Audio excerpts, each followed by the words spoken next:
আসসালামু আলাইকুম। কি অবস্থা সবার? আশা করি সবাই আমরা ভালো আছি। তো বেসিক্যালি আজকে হচ্ছে তোমাদের 2026 এইচএসসি ব্যাচ আমরা যারা তাদের জন্য একটা আমরা হচ্ছে কাইন্ড অফ ফ্রি ক্লাস বলতে পারো বা ট্রায়াল ক্লাস। ইউজুয়ালি ফ্রি শুনলে ভাবে আসলে সস্তার তিন অবস্থা। এ কারণে আমরা আসলে ফ্রি ক্লাস না বলে আমরা জিনিসটাকে ট্রায়াল ক্লাস বলতে যাচ্ছি। তো ট্রায়াল ক্লাস নিব, যেখানে আমরা তোমাদের উদ্ভিদ বিজ্ঞানের আলটিমেটলি সকল চ্যাপ্টারই বইয়ের গুরুত্বপূর্ণ।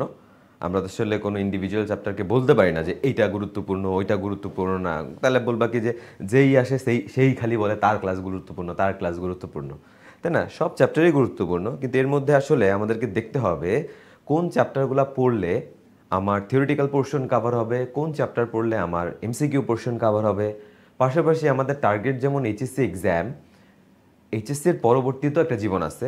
বেসিক্যালি যেই কারণে আসলে তো কষ্ট করা, তাই না? ছোট থাকতে অনেক মূলা আমাদেরকে দেখানো হয়েছে। সেটা কি যে 5-এ একটা বৃত্তি পাও, এরপর তেমন বেশি পড়াশোনা নাই, অনেক কষ্ট করলা। আর না, এইটেই শেষ। এইট যদি পড়া হইতো, তারপর বলতো এই তো ম্যাট্রিক তো আর 2 বছর আছে মাত্র, ম্যাট্রিকটা ভালো দাও, এরপরে তো তুমি কলেজেই চলে যাবা, তোমার কি আর কোনো পড়াশোনা আছে নাকি? ম্যাট্রিক পাশের পরে ইন্টারের ক্ষেত্রে যে জিনিসটা হয়, পাশ করার আগে থেকেই আমাদের বাবা মারা আমাদেরকে নিয়ে বিভিন্ন জায়গায় ছোটাছুটি করে। কেন? বলে তোমার আসল জীবন তো শুরু সামনে, যে তোমাকে তো এখন একটা বড় যুদ্ধে নামতে হবে। সেটা হচ্ছে ভর্তি পরীক্ষা যুদ্ধ, যেখানে যারা আমরা ইঞ্জিনিয়ারিং সাইডে যেতে যাব তারা হয়তো একদিকে টার্ন করবে, যারা আমরা মেডিকেল লাইনে যেতে যাব তারা আরেক দিকে টার্ন করবে, অ্যান্ড যারা ভার্সিটিতে পড়তে চায় তাদের ক্ষেত্রে আরেকটা। তো বেসিক্যালি যেটা আমি যদি বলি যে আমাদের এই সমাজে বা আমাদের এই দেশে আমরা যেই ধরনের স্টুডেন্টরা এখন পড়াশোনা করি, বেসিক্যালি সায়েন্স ব্যাকগ্রাউন্ড থেকে যদি আমরা উঠে আসি, সত্যি কথা বলতে হাতে গোনা কিছু মানুষই হয়তো অন্য কোনো প্রফেশনের কথা বলবে। বাট আমরা যদি কেউ এরকম আসি যে না আমি আসলে সায়েন্স ব্যাকগ্রাউন্ড থেকে পড়ে আসছি, তাহলে আমার জীবনের লক্ষ্য কী? আসলে আমার জীবনের লক্ষ্য হিসেবে তো আমরা কেউ চলি না, আমরা সবাই আমাদের বাপ মা দাদা দাদি নানা নানির লক্ষ্য পূরণের জন্যই চলাফেরা করি। তো দেখা যাবে বলবে যে হয় তুমি ডাক্তার হও, নাই তুমি ইঞ্জিনিয়ার হও। তো আমরাও আসলে আমাদের মাইন্ড সেট আপটা ছোটোকাল থেকেই যেটা করছি সেটা হচ্ছে কি যে হ্যাঁ, হয় আমাকে ডাক্তার বা ইঞ্জিনিয়ার কিছু একটা হইতে হবে। তো ওই যে আমাদেরকে সায়েন্স ব্যাকগ্রাউন্ড হওয়ার কারণে এই যে পরীক্ষাগুলো আমাদের দিতে হচ্ছে, তার মানে একটা পোর্শন যেটা হচ্ছে তোমার মেডিকেল অ্যান্ড ভার্সিটি, তাদের ক্ষেত্রে অবশ্যই অবশ্যই ম্যান্ডেটরি পোর্শন কি বায়োলজি। তো বায়োলজির মধ্যেও দেখা গেছে তথাকথিত জুওলজি আমরা যখন পড়ি, আমি অন্যের কথা জানি না, আমার কাছে যে জিনিসটা হইতো তথাকথিত আমি একটু জুওলজিটাকে বেশি পছন্দ করতাম। কেন? কারণ কিছু পোর্শন নিজের সাথে ইমাজিন করার সুযোগ থাকতো। লাইক মানবদেহের যে পোর্শনটা, এখানে যে যতগুলো অধ্যায় আছে, আলটিমেটলি এটা অ্যাটলিস্ট ভাবতে পারতাম ও আচ্ছা এরকম জিনিসপত্র আমার শরীরে খেলা করতেছে, আমার শরীরে রক্তকণিকার সংখ্যা এত, এই রক্তকণিকা এইভাবে কাজ করতেছে, বা আমার বডিতে এতগুলা হাড় আছে, আবার হাড়ের এতগুলো অংশ আছে। তো কাইন্ড অফ জিনিসগুলো পড়লে ইমাজিনেশন করলে হয়তো পড়াগুলো একটু মাথায় রাখতে সুবিধা হইতো। প্রবলেম হয়ে যেত তোমাদের ক্ষেত্রে, আমি বলছি না, আমি আবারও বলতেছি না, আমার জন্য বলতেছি যে উদ্ভিদ বিজ্ঞানের ক্ষেত্রে। কেন? কারণ বেসিক্যালি এই জিনিস ইমাজিন করার কোনো কিছু নাই। ইমাজিন করার কোনো কিছু নাই মানে কি, গাছের সাথে আত্মিক সম্পর্ক যদি না জুড়তে পারি, তাহলে কি আমরা কখনো বলতে পারবো একটা গাছের কখন খিদা লাগে, বা একটা গাছ কখন তার ঘামতেছে, মানে প্রয়োজনের অতিরিক্ত পানি বের করে দিচ্ছে। মানে মেইন কথা হচ্ছে প্রশোধনের কথা আমি বললাম। তো দেখা যাচ্ছে গাছ রিলেটেড কোনো কিছু পড়তে গেলে আমাদের যে ঝামেলাটা হইতো সেটাকে মুখস্থ করতে যেতে হইতো, এবং আলটিমেটলি কোনো কিছু আমাদের মাথায় ইমাজিন করতে পারতাম না দেখে এই অংশগুলো আমাদের পড়তে একটু কষ্ট হইতো। তো এর মধ্যে আবার কিছু চ্যাপ্টার তারা নতুন আনলো, যেই জিনিসগুলোর মধ্যে আবার আমরা আমাদের সমসাময়িক যেই জিনিসগুলো ফেস করি সেটার উপর বেস করে চ্যাপ্টারগুলো বানাইলো। ওই একটা ইম্পর্টেন্ট চ্যাপ্টার হচ্ছে অণুজীব, যেখানে আমরা আমাদের চারপাশে মানে থ্রু আউট দ্য টাইম যা যা এনকাউন্টার করি বা যেই জিনিসের এক্সপোজারের মধ্যে দিয়ে আমরা যাই, সেই জিনিসগুলো নিয়ে আলোচনা করা হয়েছে। এবং আমি আবারও বলতেছি, যেহেতু তথাকথিত অনেক গুরুত্বপূর্ণ একটা অধ্যায়। কেন? কারণ আমি তো বললামই, তুমি যত ভর্তি পরীক্ষা অ্যাটেন্ড করবা, যেই জায়গায় বায়োলজি থেকে প্রশ্ন আসবে, তোমাকে ধরে নিতে হবে এই চ্যাপ্টার থেকে প্রশ্ন আসবে। এইটা একদম ফিক্স কথা। এবং অনেক সময় দেখা গেছে একের অধিক প্রশ্ন আসবে, একের অধিক বললে খারাপ, 2 বা তার চেয়ে বেশি প্রশ্ন আসবে এই চ্যাপ্টার থেকে। সুতরাং এই একটা চ্যাপ্টারের ক্ষেত্রে আসলে তোমার পক্ষে ছাড় দেওয়ার কোনো সুযোগ নাই। তো আমরা ওইরকম ছাড় দিব না, যে কারণে আমরা তোমাদের জন্য যে একটা প্রোগ্রাম চালু করি, এটা শুধুমাত্র তোমাদের জন্য বললে খারাপ হবে, এটা আমরা বিগত অনেক বছর ধরেই আমরা চালাচ্ছি। সেটা হচ্ছে আমাদের প্রি মেডিকেল কোর্স। তো প্রি মেডিকেল কোর্স মিন্স আমরা যখন এইচএসসি পরীক্ষার যে যুদ্ধে নামি, এইচএসসি পরীক্ষা পরবর্তী যখন আবার ভর্তি যুদ্ধে নামতে হয়, তখন আমাদের হাতে সময় খুব কম থাকে। কিন্তু পড়াশোনা কিন্তু আমি 18 মাস ধরে যা করছি, ওইটা কি আমার পরবর্তী 2.5 থেকে 3 মাসের মধ্যে পড়ে একটা বড় অ্যাডমিশন টেস্ট, যেটার উপর আমার ভবিষ্যৎ ডিপেন্ড করবে, এরকম একটা পোর্শন আমাদেরকে কাভার করতে হয়। তো যেটা আসলেই কোয়াইট ডিস্টার্বিং এক সেন্সে, যে আসলে এটা কখনোই সম্ভব না এরকম ভালো প্রিপারেশন নাও, যদি না আমার প্রথম 18 মাসের, আমি তোমার এইচএসসি 2 বছরের কথা বলতেছি, আসলে তো 24 মাস পাওয়া যায় না, 18 মাস পাওয়া যায়, ওই 18 মাসে আমার প্রিপারেশন খুব ভালো না হয়। এখন আমরা এই প্ল্যানটা এই কারণেই দিছি যে যাদের আমাদের aim in life by any means যে মেডিকেল অথবা মেডিকেল অ্যালাইড কোনো একটা কিছুতে ঢোকার, তাদের জন্য যেহেতু বায়োলজি ম্যান্ডেটরি, এই কারণে আমরা শুধু বায়োলজি না, আমার তোমার অ্যাডমিশন টেস্টে যে যে জিনিসগুলো থেকে প্রশ্ন আসতে পারে, ওই পোর্শনগুলো বা ওই ইম্পর্টেন্ট চ্যাপ্টারগুলোকে আমরা তোমাদের জন্য ভেঙে ভেঙে ভেঙে ভেঙে দীর্ঘ সময় ধরে পড়াবো। এতে লাভ হবে কি? এতে লাভ হবে তোমাকে এখানে থিওরি জিনিসপত্র যেগুলো একদম পরীক্ষায় না পড়লেই নয়, যেগুলো আমরা বুঝাই দিব, এমসিকিউর প্রশ্ন কিভাবে আসতে পারে এবং কিভাবে অ্যান্সার করতে পারবে সেটা আমরা তোমাদেরকে দেখাই দিতে পারবো। ইনফ্যাক্ট মেডিকেল ভর্তি পরীক্ষাগুলোয় বিগত বছরে এই টপিকগুলো থেকে কিভাবে প্রশ্ন আসছে এই জিনিসটা সম্পর্কে তোমাকে একটা ধারণা দিতে পারবো। হইলে যেটা লাভ হবে যে তুমি নিজেকে যেমন এইচএসসির জন্য প্রিপেয়ার করতে পারবা, পাশাপাশি তুমি যখন অ্যাডমিশন টেস্টের যুদ্ধে নামবা, তুমি দেখবা তোমার একটা বড় অংশ অলরেডি গোছানো আছে। তাহলে কি হবে? তখন তোমার কাছে ওই 2.5 মাস অনেক বড় প্রেশার হিসেবে মনে হবে না। তখন তোমার কাছে মনে হবে যে কাইন্ড অফ হ্যাঁ, আমি তো আগে একবার কিছুটা গুছাইছি, এখন আমি আমার ফাইনাল ঝালাইটা দিয়ে দিই।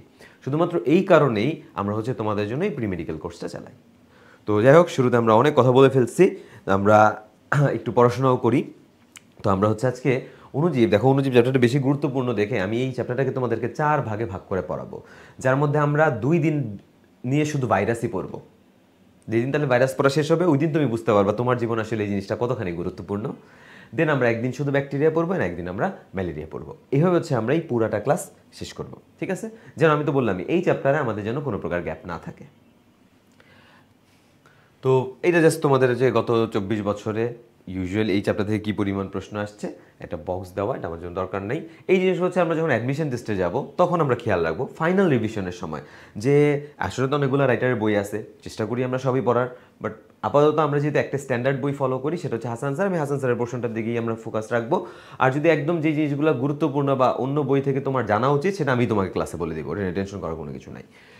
এই জিনিসগুলো হচ্ছে যখন তুমি রিভিশনে যাবা, হ্যাঁ, তাহলে কোন জিনিসগুলা কখনোই ভোলা যাবে না সেটা হচ্ছে গ্রেড 1, কোন জিনিসগুলা একটু হালকা পাতলা একদম হুবহু না মনে থাকুক, অপশন দেখলে মনে পড়বে, সেটা হচ্ছে গ্রেড 2, আর কোন জিনিসটা পরীক্ষা হলে নিজের মাথায় বাড়ি মারলে তারপরে মনে পড়বে, সেটা হচ্ছে গ্রেড 3।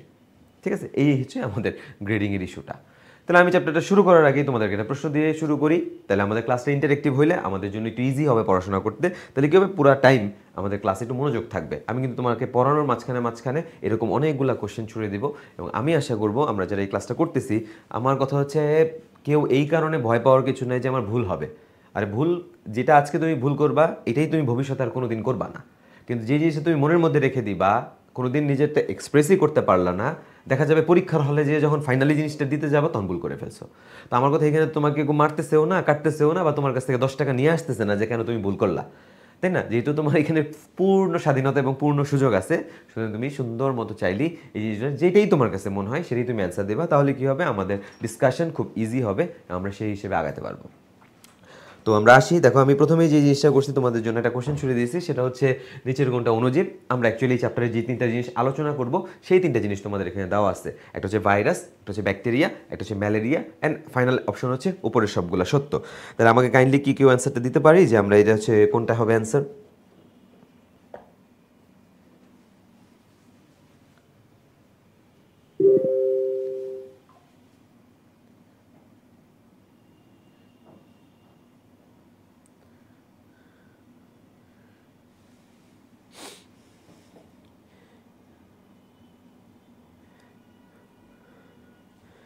ভেরি গুড, অনেকে অ্যান্সার দিছে ব্যাকটেরিয়া। আর আমি আসলে ব্যাকটেরিয়া অ্যান্সারটা তোমাদের কাছ থেকে এক্সপেক্ট করি না। আমি যেটা এক্সপেক্ট করি, এক নর্মাল স্টুডেন্ট যেটা অ্যান্সার দিবে সে হচ্ছে ডি। মানে আমি যদি তোমাদের লেভেলে থাকতাম এবং আমি যদি তোমাদের এখানে বসে থাকতাম, তাহলে আমি যে জিনিসটা অ্যান্সার দিতাম সেটাই হচ্ছে উপরের সবগুলো সত্য, এটাই আমি অ্যান্সার দিতাম। বাট তারপরে অনেকে ব্যাকটেরিয়া বলছো, ভেরি গুড, আমি খুবই খুশি যে তোমরা আসলে অ্যান্সারটা দিতে পারছো। এখন আসি আমরা যেটা, যে তুমি বলতে পারো যে এটা আবার কী ধরনের কথা বললেন, যে ব্যাকটেরিয়া কিভাবে অ্যান্সার হয়? আপনি তো খালি চোখে আমরা অণুজীব বলতে আসলে কি বুঝি? যেটাকে দেখতে আমার কি লাগবে? অণুবীক্ষণ যন্ত্র লাগবে। সেটাকেই আমরা কি বলতেছি? সেটাকেই হচ্ছে আমরা অণুজীব বলতেছি। জাস্ট আ সেকেন্ড দাঁড়াও। Very good. ম্যাক্সিমামের উত্তরটা যেটা চাচ্ছিলাম সেটা তোমার অনেকেই দিচ্ছে, হচ্ছে উপরের সবগুলো সত্য। আচ্ছা, এখন আসি লেইম্যান ওয়ার্ডে যদি আমরা বলি যে একদম নর্মালি যদি যে অণুজীব বলতে কি বোঝায়, একদম সোজা সাপটা কথা, যাদেরকে দেখতে অণুবীক্ষণ যন্ত্র লাগবে সেটাই অণুজীব। আর তুমি বলতে পারো তাহলে এই প্রশ্ন হিসেবে নিঃসন্দেহে উত্তর তো 4ই হবে, কারণ ভাইরাসও খালি চোখে দেখা যায় না, ব্যাকটেরিয়াও দেখা যায় না, ম্যালেরিয়াও দেখা যায় না। কিন্তু আনফর্চুনেটলি এই প্রশ্নের উত্তর হচ্ছে ব্যাকটেরিয়া। আর তোমার মনে প্রশ্ন জাগতেই পারে যে এটা আবার কী ধরনের কথা হইলো? হ্যাঁ, কী ধরনের কথা হইলো বলতে কি, আমাদের যারা বই লিখছে তারা তো তাদের মন মতো লিখে ফেলছে, কেউ গবেষণা করে লেখে নাই, কিন্তু প্রত্যেকে বিভিন্ন জার্নাল থেকে কপি করে জাস্ট ওটাকে বাংলা করে দিয়ে দিচ্ছে। এবং যিনি পরীক্ষায় প্রশ্ন করবেন উনিও এত কিছু যাচাই বাছাই করবে না, উনি জাস্ট বইয়ে যেটা লাইন লেখা আছে ওইটাই তুলে দিবে।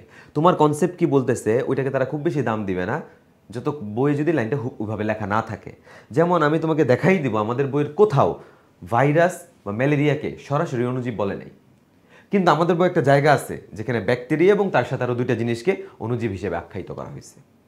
আবার এটা হচ্ছে বইয়ের মধ্যে হুবহু লাইন লেখে নাই দেখে আমরা উত্তর দিচ্ছি না, আমরা উত্তর কোনটাকে দিচ্ছি? ব্যাকটেরিয়াকে দিচ্ছি। আবার আরেকটা কনসেপ্টে যদি আমি আসি, আমি তোমাকে প্রশ্ন করলাম ভাইরাস জীব না জড়, এটা নিয়ে তো কন্ট্রোভার্সি আছে যে ভাইরাস জীব না জড়, এটাই এখন পর্যন্ত কেউ বলতে পারে না। তার মানে তুমি ভাইরাসকে অণু জীব বা অণু জড় কোনো কিছুই বলতে পারতেছো না। তাহলে সেই প্রেক্ষাপটেও ভাইরাসটাকে আমরা কি বলতে পারতেছি না? অণুজীবের হিসেবে রাখতে পারতেছি না। তাহলে সেই হিসেবে আমাদের বইয়ে একটা লাইন যেহেতু আমি বললাম লেখা আছে ব্যাকটেরিয়া, মাইকোপ্লাজমা, অ্যাক্টিনোমাইসিটিস, এই তিনটা হচ্ছে অণুজীবের অন্তর্ভুক্ত। অনেক বিজ্ঞানী ভাইরাসকেও অণুজীব বলতে চান কিন্তু বলতে তো পারেন নাই। তা তোমার পরীক্ষায় প্রশ্ন করছি নিচের কোনটা অণুজীব, তাহলে বইয়ের মধ্যে যেহেতু আপাতত কোনটাকে অণুজীব বলছে? ব্যাকটেরিয়া, তাহলে সেই হিসেবে আমাদের কিন্তু এটাই অ্যান্সার দিতে হবে। এই দেখো সেই জায়গাটা যে মাইক্রো অর্গানিজম একদম বইয়ের শুরুতেই, মানে চ্যাপ্টারের শুরুতেই তোমাকে দিয়ে দিচ্ছে এই যে ব্যাকটেরিয়া, মাইকোপ্লাজমা, অ্যাক্টিনোমাইসিটিস, এরা হচ্ছে কিসের অন্তর্ভুক্ত? অণুজীবের অন্তর্ভুক্ত। এই নামটাকে আমরা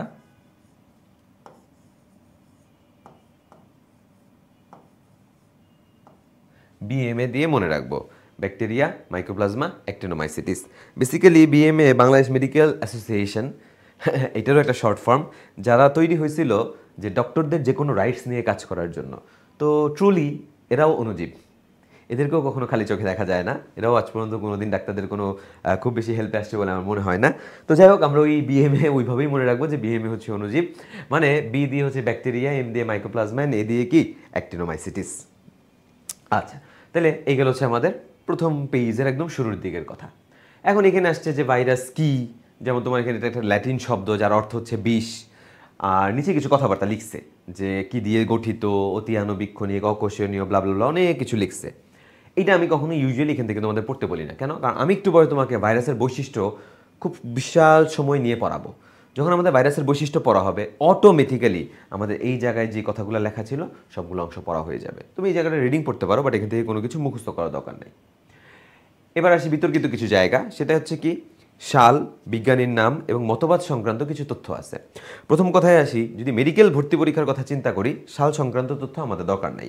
কেন? 2015 পরবর্তী যতগুলো মেডিকেল ভর্তি পরীক্ষা হয়েছে, তোমরা এই কারিকুলামটা যখন থেকে আসছে তখন থেকে সাল সংক্রান্ত তথ্য পরীক্ষায় আসে না, সাধারণ জ্ঞান ছাড়া উদ্ভিদ বিজ্ঞান হিসেবে কখনো আসে নাই। তাহলে সেই দিক বিবেচনা করলে আমাদের আসলে সালের অংশটা আমরা বাদ রাখলেও চলে, কিন্তু আমাদেরকে বিজ্ঞানী নামার মতবাদগুলো শিখতে হবে।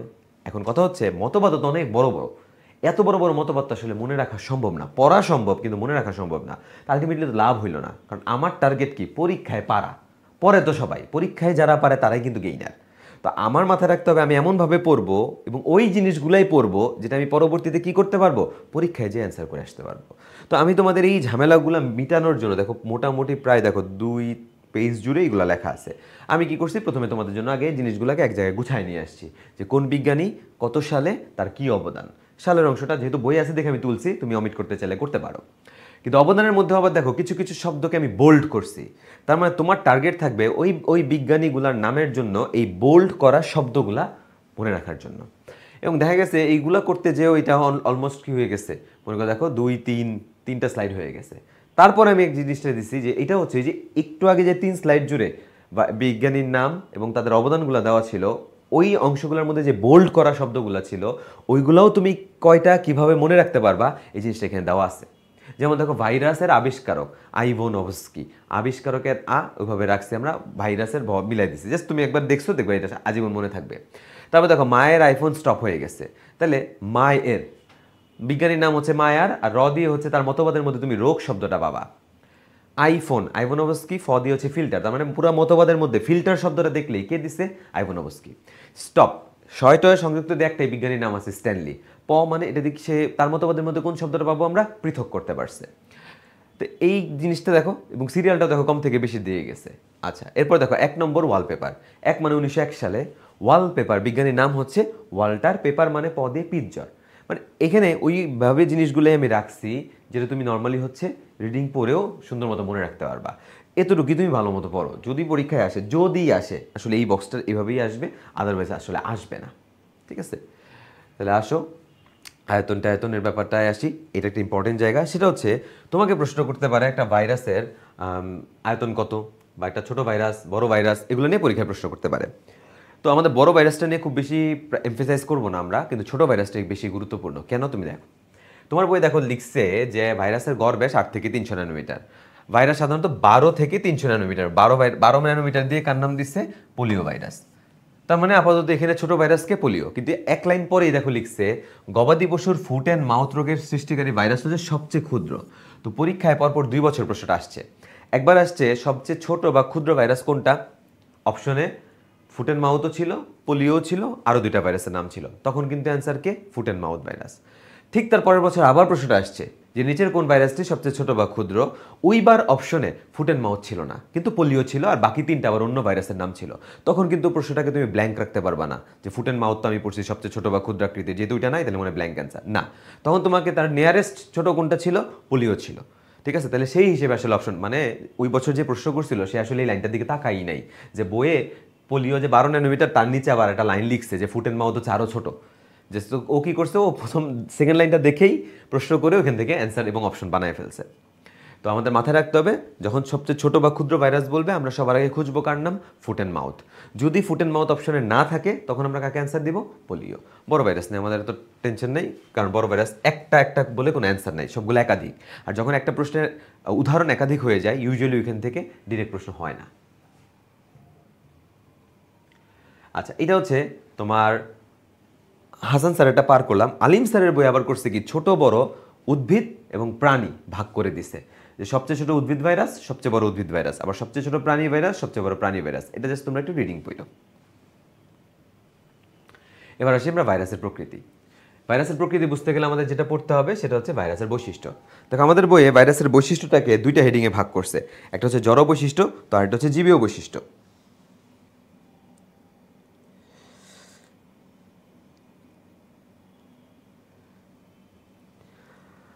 আচ্ছা আচ্ছা, অনেকে লিখতেছে যে আছে কি সারা অনুজীব পড়াবো কি না। ক্লাসের শুরুতে আমি বলে দিছিলাম সত্যি কথা কতটুকু পড়াবো, আর যদি ওইটাও না শুনি আমরা একটু কষ্ট করে ক্লাসের উপরের দিকে তাকাও, অধ্যায় 4 অনুজীব প্রথম অংশ। ঠিক আছে, তার মানে অবশ্যই এর মাল্টিপল অংশ আছে, এই কারণে তো আমি প্রথম অংশ দিছি, তার মানে এতটুকু মাথায় রেখে পুরো অনুজীব আজকে পড়াবো না, এবং আমরা আজকে শুধু এবং শুধুমাত্র অর্থনৈতিক গুরুত্ব রাগ পর্যন্ত পড়বো। ঠিক আছে, আচ্ছা আসি। দেখো ভাইরাসের বৈশিষ্ট্যের ক্ষেত্রে আমরা যেটা বলতেছিলাম সেটা হচ্ছে, আমিও জানি তুমিও জানো যে ভাইরাসকে কখনোই কি দেখা সম্ভব না, খালি চোখে দেখা সম্ভব না, মাইক্রোস্কোপ তো লাগবেই। উল্টা এটাকে দেখতে রেগুলার মাইক্রোস্কোপ দিয়েও দেখা সম্ভব না। কোন মাইক্রোস্কোপ লাগে, ইলেকট্রন বা আলট্রা মাইক্রোস্কোপ লাগে। তার মানে কি দাঁড়ালো, ভাইরাস কি শুধু আণুবীক্ষণিক না, ভাইরাস হচ্ছে অতি আণুবীক্ষণিক। তাহলে এখন আসি, অতি আণুবীক্ষণিক কেন তারা অতি আণুবীক্ষণিক হইল, মনে রাখবা কারণ তারা অকোষীয়। কারণ তারা কি, অকোষীয়। অকোষীয় মানে কি, একটা কোষ বানাইতে যা যা উপাদান দরকার এর মধ্যে কোনো কিছুই পাবা না। কোষ বানাইতে সবার আগে কি লাগবে, একটা চারপাশে আবরণ, কোষ প্রাচীর বা কোষ ঝিল্লি। তাই দেখো এর কোষ ঝিল্লি, কোষ প্রাচীর, তারপর আর কি লাগবে, সাইটোপ্লাজম। সাইটোপ্লাজমের মধ্যে অঙ্গাণু থাকবে, রাইবোজোম, মাইটোকন্ড্রিয়া, গলজি বস্তু, এন্ডোপ্লাজমিক রেটিকুলাম। আর কি লাগবে, নিউক্লিয়াস। তাকে দেখো এর কোনোটাই কি নাই, এই কারণে তারা কি, অকোষীয়। এখন একটা জিনিস যখন অকোষীয় হয় তার মানে এর মধ্যে কোনো কোষ আছে, নাই। যদি কোষ না থাকে তাহলে কি এর কোষ বিভাজন হবে, হবে না। তাও তো আমরা দেখতেছি দুনিয়া ভর্তি ভাইরাস, তাহলে ভাইরাসের কি বৃদ্ধি হয়, অ্যান্সারটা হবে ভাইরাসের সংখ্যা বৃদ্ধি হয়। ভাইরাসের কি বৃদ্ধি হয়? যখন প্রশ্ন করবে অ্যান্সার কি হবে? ভাইরাসের সংখ্যা বৃদ্ধি হয়। দেখো তোমাদের বই এখানে একটা লাইন লেখা আছে যে পোষক কোষের অভ্যন্তরে ভাইরাসের কি হয়? সংখ্যা বৃদ্ধি হয়। এবং আমিও প্রেফার করি বংশবৃদ্ধি শব্দটা আমরা ব্যবহারই করব না, কারণ বংশবৃদ্ধির জন্য কোষ বিভাজন হওয়া দরকার। এখন ওর তো কোষই নাই, তাহলে বিভাজন তো পরের কথা। এই কারণে আমরা ভাইরাসে কখনোই বংশবৃদ্ধি শব্দের উচ্চারণ না করে আমরা কি বৃদ্ধি শব্দের উচ্চারণ করব? সংখ্যা বৃদ্ধি। আর পরীক্ষা অনেক সময় প্রশ্ন করতে পারে যে ভাইরাসের সংখ্যা বৃদ্ধির প্রক্রিয়ার নাম কি? এখানে তোমার বই দেখো পাশে মাল্টিপ্লিকেশন লিখছে, অপশনে মাল্টিপ্লিকেশন দেয়, তো অনেকে দাগায়ও আসে, কিন্তু প্রশ্নের অ্যান্সার ভুল। কেন? তাকে দেখো তো বইয়ের কোথাও কি হুবহু লাইন লিখছে যে ভাইরাসের সংখ্যা বৃদ্ধির প্রক্রিয়াকে মাল্টিপ্লিকেশন বলে? কিন্তু আজিবুর স্যার অক্ষরপত্র প্রকাশনের একটা বই আছে, ওই বইয়ে সরাসরি একটা লাইন লেখা আছে যে ভাইরাসের সংখ্যা বৃদ্ধির প্রক্রিয়াকে রেপ্লিকেশন বলে।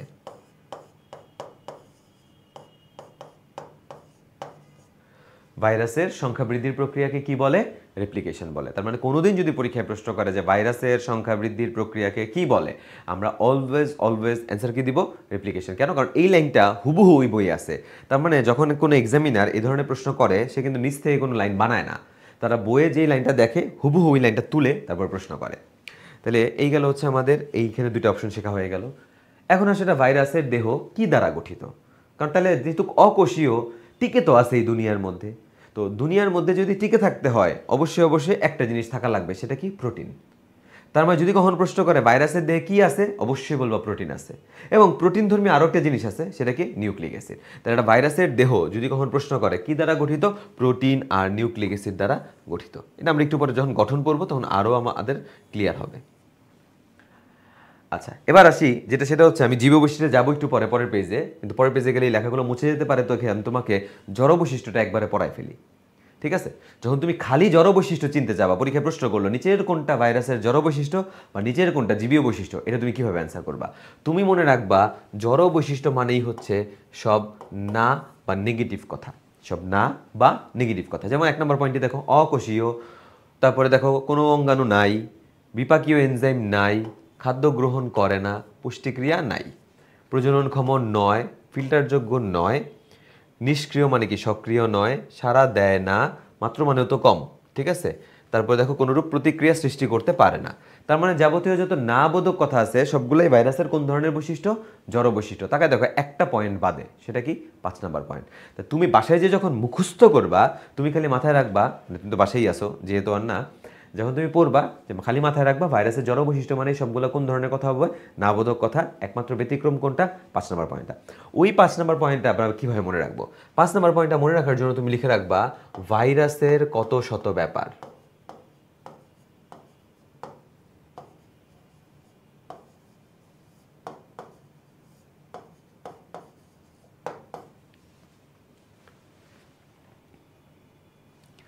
ঠিক আছে? এখন কোনটা দিয়ে কী হয় দেখো, মানে তোমাকে প্রশ্ন করলো তাহলে ভাইরাসের জড় বৈশিষ্ট্যের মধ্যে এর দেহে কি কি করা যায়, তুমি বলবা ভাইরাসের মধ্যে ক দিয়ে এটাকে কেলাসিত করা যাবে, ত দিয়ে এর তলানীকরণ করা যাবে, স দিয়ে দুইটা জিনিস করা যায়, এটার সেন্ট্রিফিউজ করা যায় এবং এটার সাসপেনশন তৈরি করা যায়, আর ব্যাপার মানে হচ্ছে এর ব্যাপন করা যায়। দেখো এখানে আছে তোমার বইয়ে, আমরা বলছি কত শত ব্যাপার, তাহলে দেখো কেলাসিত, তলানীকরণ, সেন্ট্রিফিউজ, সাসপেনশন অ্যান্ড ব্যাপন করা যায়। তার মাথায় থাকবে তো ভাইরাসের জড় বৈশিষ্ট্য বললে সবার আগে কি মনে রাখবা? না বোধক কথা। ব্যতিক্রম যেই 5 নম্বর পয়েন্টটা কি দিয়ে মনে রাখবা? ভাইরাসের কত শত ব্যাপার। ক দিয়ে কেলাসিত, ত দিয়ে তলানীকরণ, স দিয়ে সেন্ট্রিফিউজ অ্যান্ড সাসপেনশন, আর ব্যাপার দিয়ে ব্যাপন করা যায়। তাহলে এই গেল হচ্ছে আমাদের ভাইরাসের জড় বৈশিষ্ট্য পড়া শেষ। তাই তুমি জড় যদি চিহ্ন এর বিপরীত যেগুলো থাকবে সেগুলোই কি? জীবীয় বৈশিষ্ট্য। আচ্ছা, তাহলে জীবীয় বৈশিষ্ট্যের মধ্যে আমরা যেটা পড়তেছিলাম সেটা হচ্ছে কি? ভাইরাসের দেহে কি ঘটে? সংখ্যা বৃদ্ধি ঘটে। সংখ্যা বৃদ্ধির প্রক্রিয়াকে আমরা কি বলি? আমরা বলি হচ্ছে রেপ্লিকেশন। আচ্ছা, এখন আসি সেটা হচ্ছে আমরা বলছি ভাইরাসের দেহ কি প্রোটিন আর নিউক্লিক অ্যাসিড দ্বারা গঠিত। তুমিও জানো আমিও জানি নিউক্লিক অ্যাসিড আছে দুনিয়াতে কয় প্রকার? 2 প্রকার। এটা কি ডিএনএ, তো আর এটা কি আরএনএ। এটাই দেখো এখানে লিখছে যে জেনেটিক বস্তু হিসেবে ডিএনএ অথবা আরএনএ থাকবে এবং পাশাপাশি প্রোটিন দিয়ে গঠিত। মানে নিউক্লিক অ্যাসিড হচ্ছে এই দুইটার সাথে প্রোটিন দিয়ে গঠিত। তাহলে এই গেল হচ্ছে এতটুকু। এবার আমরা পরের স্লাইডে যাই, একটু ইম্পর্টেন্ট। সেটা হচ্ছে আমাদের চারপাশে অসংখ্য ভাইরাস মুক্ত অবস্থায় বিরাজ করতেছে, আমরা কিন্তু কারো অস্তিত্ব টের পাচ্ছি না। কিন্তু ভাইরাসটা যদি আমাদের দেহে প্রবেশ করে, রোগ তৈরি করে, তখন কিন্তু ঠিকই আমরা অস্তিত্ব পাই। ও, এই ভাইরাসটি মনে হয় তাহলে একটু আগে প্রকৃতিতে ছিল, আমি এটার এক্সপোজারে গেছি, এখন আমার এই অসুখটা হয়েছে। তার মানে কি দাঁড়াচ্ছে, ব্যাপারটা খেয়াল করো যে ভাইরাস প্রকৃতিতে সব সময় রাসায়নিকভাবে কি থাকে, নিষ্ক্রিয়। কিন্তু যখনই সে কোনো পোষক দেহের অভ্যন্তরে প্রবেশ করে, তখনই সে কি হয়ে যায়, সক্রিয় হয়ে যায়। ব্যাপারটা কি দাঁড়ালো, এটা ভাইরাসকে নিজের অস্তিত্ব প্রকাশের জন্য অবশ্যই অন্য কোনো সজীব কোষের উপর নির্ভর করা লাগতেছে। তো যখন কাউকে নিজের অস্তিত্ব প্রকাশের জন্য অন্য কিছুর উপর নির্ভর করতে হয়, তখন তাদেরকে আমরা বলি পরজীবী। আর এখানে যেহেতু তারা অবশ্যই নির্ভর করে, এই কারণে আমরা তাদেরকে কী ধরনের পরজীবী বলি, বাধ্যতামূলক পরজীবী বলি। তাই মনে রাখতে হবে ভাইরাস কোন ধরনের পরজীবী, বাধ্যতামূলক পরজীবী। এবার আসি যে ভাইরাসের দেহে কি ঘটে, ভাইরাসের দেহে মিউটেশন ঘটে। মিউটেশন বাংলা বলতে পরিব্যক্তি ঘটে, পরিব্যক্তি বা মিউটেশন।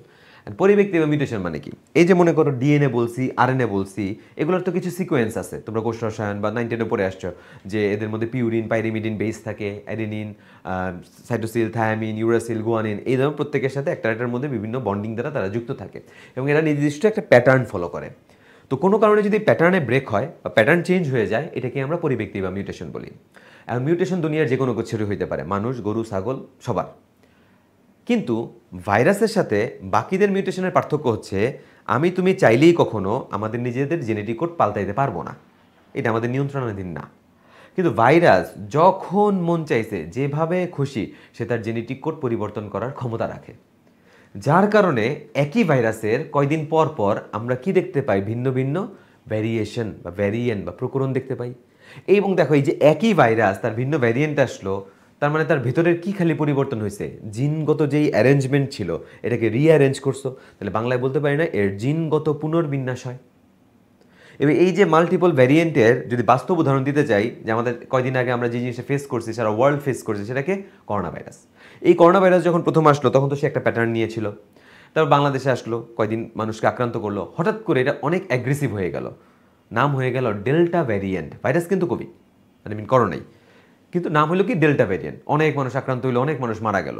কয়দিন পরে এই ভাইরাসটা আবার মিউটেশন হলো, হয়ে কি হয়ে গেল, দুর্বল হয়ে পড়লো, নাম হলো অমিক্রন ভ্যারিয়েন্ট। তো এই দেখো, একটা ভাইরাস কিন্তু একটাই ছিল।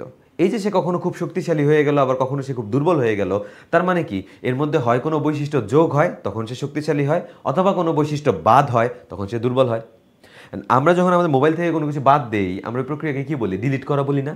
তেমনি অনেক সময় মিউটেশন বা পরিব্যক্তির ক্ষেত্রে দেখা যায়, হঠাৎ করে এর ভেতরে কোনো জেনেটিক কোড বা অ্যারেঞ্জমেন্টের মধ্যে কিছু অংশ বাদ চলে যায়, মানে কি ডিলিশন হয়। তখনই ভাইরাসের কি হয়, তার ক্ষমতা হ্রাস পায়। তাই যদি পরীক্ষায় কখনো প্রশ্ন করে এক নোভেল করোনা ভাইরাসের যে শক্তি হ্রাস পাইছে কেন, কারণ এর মধ্যে কি ঘটতে দেখা গেছে, আমরা বলবো ডিলিশন ঘটতে দেখা গেছে। দেখো, এই কথাগুলোই তোমার বইয়ে সাজায় লেখা আছে। কি হয় দেখো, 5 নম্বর পয়েন্টে পরিব্যক্তি বা মিউটেশনের কথা বলা আছে। 7 নম্বর পয়েন্টে দেখো জিনগত পুনর্বিন্যাস। একই ভাইরাসের কয়দিন পর পর ভিন্ন ভিন্ন কি দেখতে পাইতেছি, প্রকরণ বা ভ্যারিয়েশন। এবং তোমাকে বলতে পারে নোভেল করোনা ভাইরাসের জিনোমে কি ঘটতে দেখা গেছে, ডিলিশন ঘটতে দেখা গেছে। এই কারণে এর সংক্রমণ ক্ষমতা কি হয়েছে, হ্রাস পাইছে। তাহলে এই হচ্ছে ভাইরাসের কমপ্লিট বৈশিষ্ট্য, যার মধ্যে জড়জীবী আমি তোমাকে অলরেডি আলাদা করেই পড়াই দিলাম। জড় বৈশিষ্ট্যগুলো মানেই সবগুলো কোন ধরনের কথা, নাবোধক কথা। একটাই ব্যতিক্রম পয়েন্ট ছিল 5 নম্বরটা। এইভাবে যদি তুমি পড়তে পারো, দেখা যাবে তুমি ভাইরাসের বৈশিষ্ট্য থেকে যে ধরনের প্রশ্নগুলো ক্যান্সার করতে পারবা। আবার যেমন তোমাদের যদি নিচের কোনটা ভাইরাসের বৈশিষ্ট্য বা ব্যাকটেরিয়ার বৈশিষ্ট্য দিয়ে যদি প্রশ্ন করে, তখন তুমি ডিমার্কেট করতে পারবা যে এই কথাগুলো তো ভাইরাসের জন্য পড়ছি, তাহলে এর বিপরীত কথাগুলোই কার জন্য প্রযোজ্য হবে, ব্যাকটেরিয়ার জন্য প্রযোজ্য হবে। এই কারণে দেখো, আমি এত সময় নিয়ে তোমার কিন্তু কি খালি কি পড়াইলাম, ভাইরাসের বৈশিষ্ট্যটাই পড়াইলাম। এবং এই কথাগুলো তুমি মনে রাখতে পারলে, এখন তোমাকে যদি বলে ভাইরাসের দেহ কি দ্বারা গঠিত, তুমি বললো প্রোটিন, নিউক্লিক অ্যাসিড দ্বারা গঠিত। তোমাকে বললো ভাইরাস প্রকৃতিতে কেমন, তুমি বললো নিষ্ক্রিয়। তাহলে কোথায় সক্রিয়, পোষক দেহের অভ্যন্তরে। এই কারণে এদেরকে কি পরজীবী বলে, উত্তর দেওয়া বাধ্যতামূলক পরজীবী বলে।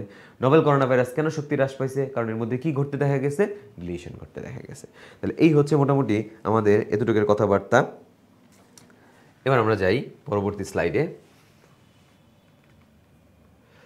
তাহলে ভাইরাসে কোনটা থাকে, সাইটোপ্লাজম থাকবে, নিউক্লিয়াস থাকবে, মাইটোকন্ড্রিয়া থাকবে। আমরা আগেই বলছি এরা অকোষীয়, তাহলে কোষ বানাইতে যা যা লাগে কিছুই থাকবে না। তাহলে এখানে অ্যান্সারটা হবে কোনটা, এ, নিউক্লিক অ্যাসিড। এবার আমরা একটু ভাইরাসের গঠন পড়ি। তোমাদের বই দেখবা ভাইরাসের গঠনটাকে দুইটা হেডিংয়ে ভাগ করছে, একটা হচ্ছে ভৌত গঠন, একটা রাসায়নিক গঠন। ভৌত গঠন বলে আবার 3টা পয়েন্ট লিখছে, রাসায়নিক গঠন বলে 4টা পয়েন্ট লিখছে।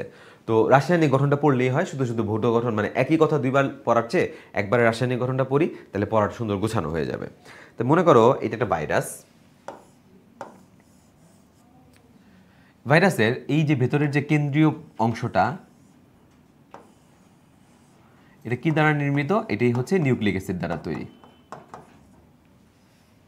এবং আমরা মাত্র পড়ছি যে নিউক্লিক অ্যাসিড কয় ধরনের? আমরা পড়ছি নিউক্লিক অ্যাসিড হচ্ছে 2 ধরনের। একটা হচ্ছে কি ডিএনএ, তো আরেকটা হচ্ছে আরএনএ। এখন আসি যে এটা ইম্পর্টেন্ট এমসিকিউ, সেটা হচ্ছে নর্মালি প্রাণী বলো উদ্ভিদ বলো প্রত্যেকের কোষে ডিএনএ আরএনএ একসাথে থাকবে, কিন্তু ভাইরাসের ক্ষেত্রে যে জিনিসটা খুবই ইম্পর্টেন্ট সেটা হচ্ছে জীবনেও কোনো দিন তাদের ডিএনএ আরএনএ একসাথে থাকতে পারবে না। তাহলে মনে রাখতে হবে, যদি থাকে হয় ডিএনএ থাকবে, না যদি থাকে হয় আরএনএ থাকবে। এবং এই প্রশ্নটা 2001 থেকে 2010 মিনিমাম 5 থেকে 6 বার আসছে যে নিচের কোন উক্তিটি ভাইরাসের জন্য সত্য বা সত্য নয়। এই অপশনটাই থাকতো যে ডিএনএ আরএনএ কোথাও লিখে দিতে একত্রে থাকে, তো কোথায় দিতে একত্রে থাকে না। তাহলে সবসময় মনে রাখতে হবে যে ভাইরাসের ক্ষেত্রে কখনোই ডিএনএ আরএনএ একসাথে থাকবে না।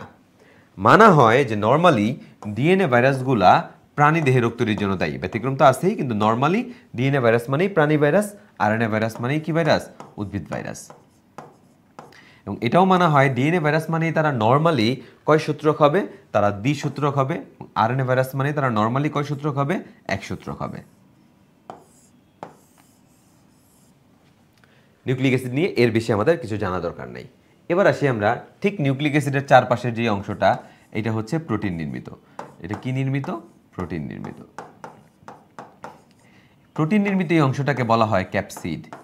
প্রোটিন নির্মিত অংশটাকে কি বলা হয়? ক্যাপসিড। তার মানে এটাকে আমরা ক্যাপসিড বলতে পারি। ক্যাপসিডের প্রত্যেকটা একক, যেমন মানব দেহের এককের নাম কি? কোষ। তেমনি ক্যাপসিডের প্রত্যেকটা একক বা ইউনিটের নাম হচ্ছে ক্যাপসোমিয়ার। হ্যাঁ, এখানে একটু ইম্পর্টেন্ট পড়া আছে, সেটা হচ্ছে যেদিন তোমরা প্রতিরক্ষা চ্যাপ্টার পড়বা, মানব দেহে প্রতিরক্ষা নামে একটা চ্যাপ্টার আছে, ওইখানে তোমরা শিখবা যে আমাদের দেহে যখন কোনো একটা জীবাণু ঢুকে ওইটাকে আমাদের দেহ বলে অ্যান্টিজেন, এবং এইটাকে মারার জন্য আমাদের দেহ যে জিনিসটা তৈরি করে সেটাকে আমরা বলি কি? অ্যান্টিবডি। এই যে অ্যান্টিজেন অ্যান্টিবডি ক্রস রিঅ্যাকশন হবে, তারপরে জীবাণু মরে যাবে। এটাই হচ্ছে আমাদের প্রতিরক্ষা ব্যবস্থা, বা আমরা বলতে পারি এটাই হচ্ছে আমাদের ইমিউনিটি সিস্টেম। এখন যদি বলে যে রাসায়নিকভাবে অ্যান্টিজেন বলে অ্যান্টিবডি বলে এরা কি দ্বারা নির্মিত?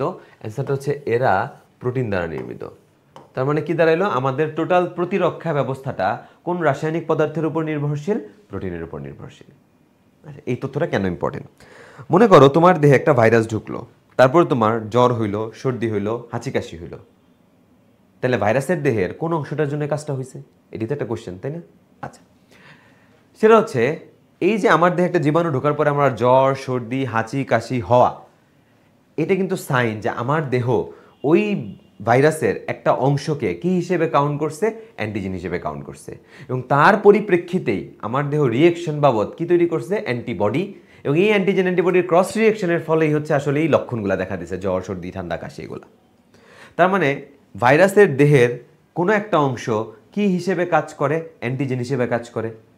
পরীক্ষায় প্রশ্ন করতে পারে তাহলে ভাইরাসের দেহের গঠনের কোন অংশটা অ্যান্টিজেন হিসেবে কাজ করবে? তুমি দেখছো অ্যান্টিজেন বলুক অ্যান্টিবডি বলুক, প্রপার্টিজ কেমিক্যালি এরা কি দ্বারা তৈরি? প্রোটিন দ্বারা তৈরি। তার মানে একটা ভাইরাসের যেই অংশটা প্রোটিন দ্বারা নির্মিত হবে ওইটাই কি হিসেবে কাজ করবে? অ্যান্টিজেন হিসেবে কাজ করবে। তাহলে পরীক্ষায় যদি প্রশ্ন করে একটা ভাইরাসের দেহের গঠনের কোন অংশটি অ্যান্টিজেনিক স্বভাবের, আমাদের উত্তর হবে কি? ক্যাপসিড। কারণ ক্যাপসিডটা কি দ্বারা নির্মিত? প্রোটিন দ্বারা নির্মিত। তাহলে মনে রাখতে হবে ভাইরাসের দেহের গঠনের কোন অংশটি অ্যান্টিজেনিক? অ্যান্সার হচ্ছে কি? ক্যাপসিড। তাহলে মোটামুটি এই যে দুইটা জিনিস পড়াইলাম এটা হচ্ছে স্ট্যান্ডার্ড কথা, মানে কি দুনিয়ার যত ভাইরাস আছে প্রত্যেক ভাইরাসের জন্য এই কথাগুলো হচ্ছে ফরজ। এখন আমরা যা পড়বো, মনে করো হাতে গোনা কিছু ভাইরাস আছে, ঠিক আছে? হাতে গোনা কিছু ভাইরাস, স্পেশালি আমাদের বই বিবেচনায় 4টা ভাইরাস আছে, যাদের তারা বলছে যে এই যে ক্যাপসিডের বাইরে তাদের আরেকটা আবরণ আছে। এই ক্যাপসিডের বাইরের আবরণটাকে তারা নাম দিচ্ছে বহিস্থ আবরণ অথবা এনভেলপ। এবং এরা কেমিক্যালি কি দ্বারা নির্মিত? এরা হচ্ছে লিপিড অথবা লিপোপ্রোটিন দ্বারা নির্মিত। এই কারণে এই ভাইরাসগুলোকে বলা হয় লিপোভাইরাস।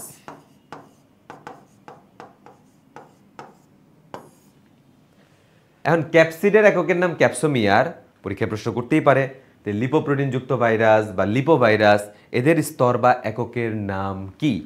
এবং তোমাকে ভুল করানোর জন্য 1 নম্বর অপশনই দিবে লিপোমিয়ার, এবং তারা ঘোরায় অনেকে দাগায়ও আসবে। কিন্তু মনে রাখতে হবে নাম যদিও লিপিড বা লিপোপ্রোটিন বা লিপোভাইরাস, কিন্তু এদের প্রত্যেকের স্তর বা এককের নাম হচ্ছে পেপলোমিয়ার। এদের প্রত্যেকের স্তর বা এককের নাম কি? পেপলোমিয়ার। আমি বলছি না যে হাতে গোনা কয়টা ভাইরাস, তাহলে তোমাকে পরীক্ষায় প্রশ্ন করতে পারে তাহলে বহিস্থাবরণযুক্ত ভাইরাস বা এনভেলপযুক্ত ভাইরাস কোনগুলা। তুমি মনে রাখবা হচ্ছে জাস্ট 4টা উদাহরণ কি দিয়ে? হাই করোনা, মানে করোনার সাথে কুশলাদি বিনিময় করা হচ্ছে, সেটা কি? এইচ দিয়ে হচ্ছে 2টা উদাহরণ হবে, একটা হচ্ছে এইচআইভি, তো একটা হচ্ছে হারপিস। আই দিয়ে হচ্ছে ইনফ্লুয়েঞ্জা,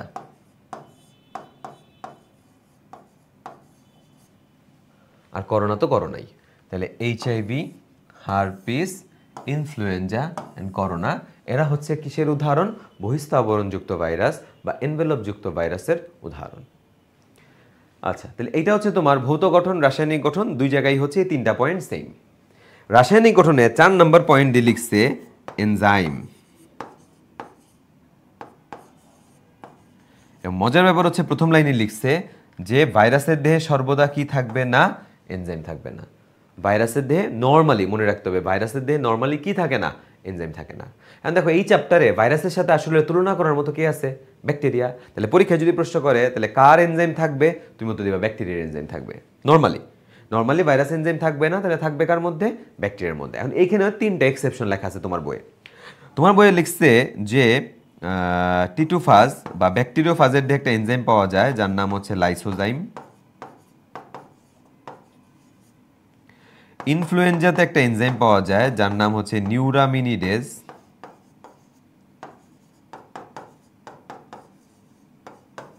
এন্ড মোস্ট ইম্পর্টেন্ট, এইচআইভিতে একটা এনজাইম পাওয়া যায় যার নাম হচ্ছে রিভার্স ট্রান্সক্রিপ্টেজ। আমি শর্ট করে লিখলাম, নামগুলো লাগবে কেন? স্পেশালি টিটুফাজ বা ব্যাকটেরিওফাজ এবং এইচআইভির যে 2টা এনজাইমের আমি নাম লিখলাম, এই দুটো আমাদের একটু পরে ব্যবহার করতে হবে।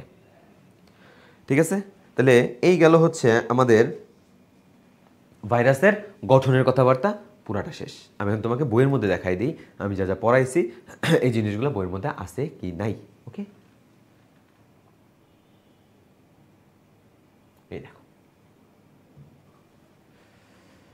কেন্দ্রীয় বস্তু নিউক্লিক অ্যাসিড, ডিএনএ আরএনএ একসাথে অবস্থান করে না। ক্যাপসিড, কেন্দ্রীয় বস্তুকে ঘিরে অবস্থিত ক্যাপসিড তথা কি আবরণ? প্রোটিন আবরণ। সাব ইউনিটকে কি বলে? ক্যাপসোমিয়ার বলে। তারপরে 3 নাম্বারটা বহিস্থাবরণ বা কি? এনভেলপ। বলছে দেখো কিছু কিছু ভাইরাসে ক্যাপসিডের বাইরে, ক্যাপসিডকে ঘিরে কি থাকে? একটা এনভেলপ থাকে ক্যাপসিডের বাইরে। এবার আসি আমরা রাসায়নিক গঠন।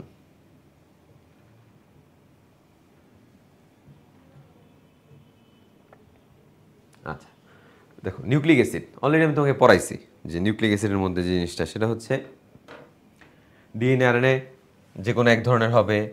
জীবদেহে যেমন একই সাথে ডিএনএ অবস্থান করে কিন্তু ভাইরাসে থাকবে না। তারপরে আসো অধিকাংশ উদ্ভিদ ভাইরাস হচ্ছে আরএনএ, প্রাণী ভাইরাস হচ্ছে ডিএনএ। ক্যাপসিডের মধ্যে আসি, ক্যাপসিডের মধ্যে প্রোটিন নির্মিত, কিন্তু যেটা আমার ইম্পর্টেন্ট ছিল যে ক্যাপসিডটা কি হিসেবে কাজ করবে? অ্যান্টিজেন হিসেবে কাজ করবে। এই কারণে সে সর্দি জ্বরে হাঁচি কাশি বা হাঁচির উদ্রেক করতেছে। এবার আসো বহিস্থ আবরণ। আমি বলছি না হাতে গোনা কিছু ভাইরাস, এই দেখো হাই করোনা পড়াইছিলাম, এইচআইভি, হারপিস, ইনফ্লুয়েঞ্জা, করোনা। এটা কি দ্বারা গঠিত? লিপিড বা লিপোপ্রোটিন। এককের নাম কি? পেপলোমিয়ার। কি ভাইরাস বলে? লিপোভাইরাস বলে। তো খেয়াল করছি আমি যা যা তোমার ওইখানে লেখাই দিছি যে একটা পেজের মধ্যে সব এখানে আছে। এনজাইমে আসো, সর্বদা এনজাইম থাকে না, ব্যতিক্রম দেখো টিটুফাজ বা ব্যাকটেরিওফাজের মধ্যে কি থাকতেছে? লাইসোজাইম। ইনফ্লুয়েঞ্জায় কি থাকতেছে? নিউরামিনিডেজ। এইচআইভিতে কি থাকতেছে? Reverse transcriptase. তো একই জিনিস আমি একটু আগে তোমাকে বোর্ডে জেনারেলাইজ লিখায় পড়াইলাম, এখন তুমি বইয়ের মধ্যে থেকে রিডিং পড়ো, দেখো তোমার কাছে এটা পড়তে খুব বেশি কষ্ট লাগবে না। তাহলে এই গেল হচ্ছে আমাদের ভাইরাসের গঠনের অংশ শেষ। এবার আসি আমরা ভাইরাসের ক্লাসিফিকেশন, এটাও ইম্পর্টেন্ট পরীক্ষার জন্য। আমাদের বই ভাইরাসের ক্লাসিফিকেশন দেখতে গেলে দেখা যাবে মোটামুটি 6টা টাইপে ভাগ করছে। প্রথমে বলছে আকৃতি অনুযায়ী, তারপর তো বলছে নিউক্লিক অ্যাসিডের ধরন অনুযায়ী, তারপর বলছে বহিস্থ আবরণ অনুযায়ী, তারপর পোষক দেহ সংক্রমণের উপর ভিত্তি করে, একটা আছে ব্যতিক্রম রিভার্স ট্রান্সক্রিপ্টেজ, এইভাবে বিভিন্নভাবে ভাগ করছে। পরীক্ষার জন্য ইম্পর্টেন্ট হচ্ছে প্রথম 3টা বইয়ের, একটা হচ্ছে আকৃতি অনুযায়ী, নিউক্লিক অ্যাসিড অনুযায়ী, আর এটা হচ্ছে কি বহিস্থ আবরণ অনুযায়ী। তো এই যে প্রথমে যেটা আছে আকৃতি অনুযায়ী, দণ্ডাকার, গোলাকার, ঘনক্ষেত্রাকার, ব্যাঙাচি, সিলিন্ডারকার, ডিম্বাকার, এটা তোমার বোঝানোর কোনো কিছু নেই, তোমার দরকার মনে রাখা। কীভাবে মনে রাখবেন তোমাকে দেখা দিচ্ছি একটু পরে। এখানে আসলে সেটা হচ্ছে নিউক্লিক অ্যাসিডের ব্যাপারটা, এটা খুবই খুবই খুবই ইম্পর্টেন্ট। আমরা তো মাত্র পড়ছি ভাইরাস 2 ধরনের হতে পারে, DNA virus, RNA virus. DNA মানেই প্রাণী, আরএনএ মানেই উদ্ভিদ, ডিএনএ মানেই দ্বিসূত্রক, আরএনএ মানেই একসূত্রক। এখন এদের কিছু ব্যতিক্রম আছে, ব্যতিক্রমগুলো হচ্ছে আগে আমাদের বই থেকে শিখতে হবে। সেটা কি? দেখো আমাদের বইয়ে ডিএনএ ভাইরাসের মধ্যে একদম বোল্ড করে একটা লাইন লেখা আছে যে পার্ভোভিরিডি গোত্রের ভাইরাস, ব্রেকেট দিয়ে কিছু ভাইরাসের নাম লেখা আছে, দেখো 5X174 M13, ওগুলো সংখ্যা মনে রাখতে পারলে ভালো, দরকার না পারলেও সমস্যা নেই, বাট অ্যাটলিস্ট কোলিফাস শব্দটা মনে রাখতে হবে। মানে পরীক্ষায় প্রশ্ন করতে পারে কোন ভাইরাসের ডিএনএ একসূত্রক? কোলিফাস ভাইরাসের। কোন গোত্রের ভাইরাসের ডিএনএ একসূত্রক? পার্ভোভিরিডি। ঠিক আছে? আচ্ছা, তেমনি আসো আরএনএ ভাইরাস। নর্মালি আরএনএ মানেই একসূত্রক, আরএনএ মানেই প্রাণী ভাইরাস, সরি আরএনএ মানেই উদ্ভিদ ভাইরাস। এবার আসো এর মধ্যে ব্যতিক্রম।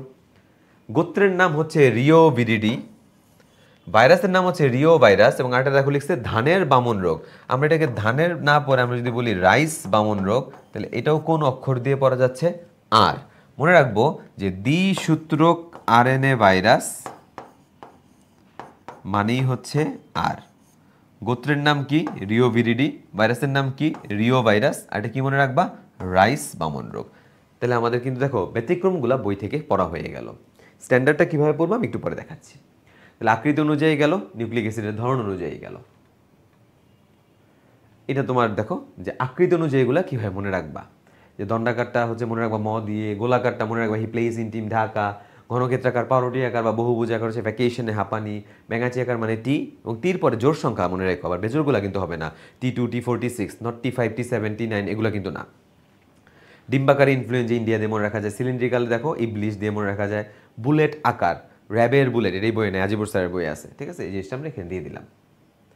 এবার আসলে ডিএনএ আরএনএ ভাইরাস, আমি তোমাকে ব্যতিক্রমগুলা বইয়ের মধ্যে থেকে মার্ক করে দিছি। এবার তুমি নর্মালগুলোর মধ্যে হয় ডিএনএ না আরএনএ ভাইরাসের নাম মনে রাখো। তাহলে তো হচ্ছে এই দেখো ডিএনএ ভাইরাসের নাম মনে রাখার ছন্দ। আরও স্পেসিফিক যদি মনে রাখতে চাও, এগুলো হচ্ছে সব দ্বিসূত্রক ডিএনএ ভাইরাসের নাম মনে রাখার ছন্দ।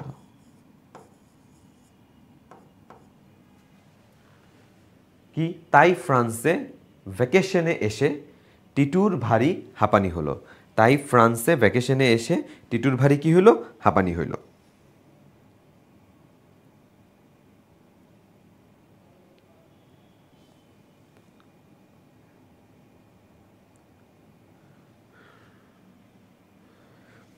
আচ্ছা, তাহলে দেখো টিআইভি, তাই দিয়ে টিআইভি, ফ্রান্স দিয়ে হচ্ছে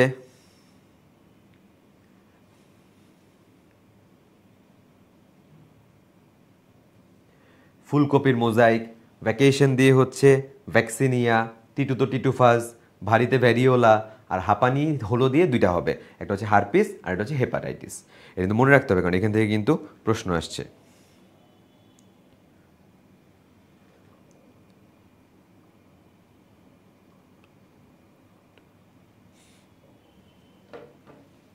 ঠিক আছে, যেমন দেখো নিচের কোনটা ডিএনএ ভাইরাস, তাই তুমি দেখো আমাদের তাই ফ্রান্সে ভ্যাকেশনে এসে টিটুর ভারী হাঁপানি হলো, তারপর তো মাত্রই বললাম কি? Hepatitis B. নিচের কোনটা ডিএনএ ভাইরাস, সেম জিনিস দেখো আবারও সেই হেপাটাইটিসই কিন্তু অ্যান্সার। এখন এইটা নিয়ে একটা মজার কাহিনী আছে, সেটা হচ্ছে ওরা একদম স্পেসিফাই করে বলে না।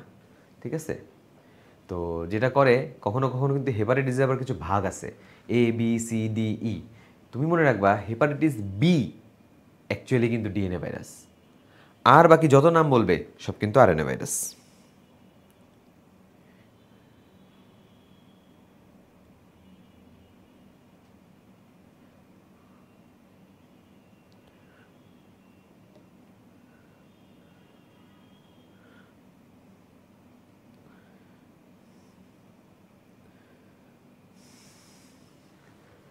আচ্ছা, নিচের কোনটা আরএনএ ভাইরাসের উদাহরণ নয়? মানে কি? মানে হচ্ছে নিচের কোনটা ডিএনএ ভাইরাস। ঠিক আছে, তাহলে ভারী ভ্যারিওলা। এবার আসো বহিস্থ আবরণ অনুযায়ী, আমি তোমাকে অলরেডি পড়াইছি। ঠিক আছে, সেটা কি পড়াইছি? সেটা হচ্ছে যে হাই করোনা। তো দেখো ইনফ্লুয়েঞ্জা, হারপিস, এইচআইভি আর করোনা তুমি বসায় দাও, তা তো সমস্যা নাই। তাহলে এইগুলা বাদে যেই নামগুলো থাকবে সবগুলাই কি বহিস্থাবরণ যুক্ত। আচ্ছা, 4 নাম্বারটা নর্মাল রিডিং পড়লেই চলে। আমাদের জন্য ইম্পর্টেন্ট হচ্ছে 5 নাম্বারটা, সেটা কি রেট্রোভাইরাস। ঠিক আছে, দেখো রেট্রো ভাইরাস একটাই আছে, কে? এইচআইভি। মনে রাখবা রেট্রো মানে হচ্ছে পূর্বের অবস্থা। রেট্রো মানে কি? পূর্বের অবস্থা। রেট্রো মানে কি? পূর্বের অবস্থা। এখন আসি তাহলে এইচআইভিকে কেন রেট্রো ভাইরাস বলা হয়েছে। মনে রাখবা যেদিন তোমরা প্রথম চ্যাপ্টারটা পড়বা কোষের গঠন, ওই দিন তোমরা শিখবা যে আমাদের প্রত্যেকের দেহে, মনে করো প্রত্যেক কোষের মধ্যে ডিএনএ আছে। এরা রেপ্লিকেশন প্রক্রিয়ায় আরও ডিএনএ তৈরি করে। এরা ট্রান্সক্রিপশন প্রক্রিয়ায় আরএনএ তৈরি করে, একদম স্পেসিফিক্যালি এমআরএনএ তৈরি করে।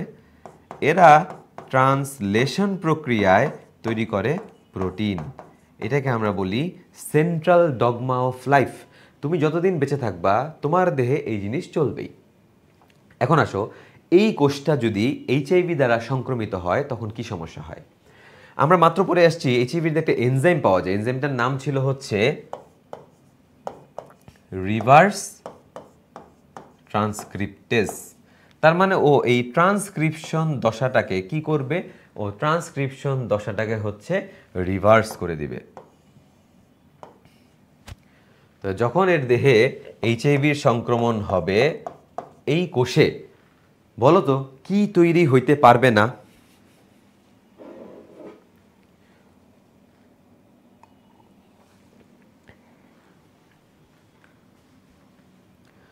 মনে করো যে বারবার এইচআইভি ঢুকে রিভার্স ট্রান্সক্রিপ্টেজের মাধ্যমে আরএনএগুলা কিসে চলে যাবে? ডিএনএতে চলে যাবে। তাহলে ওই ব্যক্তির দেহে কি তৈরি হইতে পারবে না?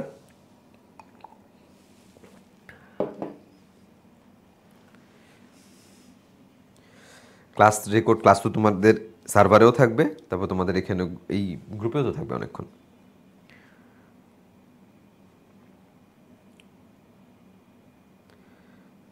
আমি যে প্রশ্নটা করছি এটা একটু দয়া করে উত্তর দাও। সেটা হচ্ছে যে নর্মালি তো ডিএনএ থেকে আরএনএ, আরএনএ থেকে প্রোটিন হওয়ার কথা।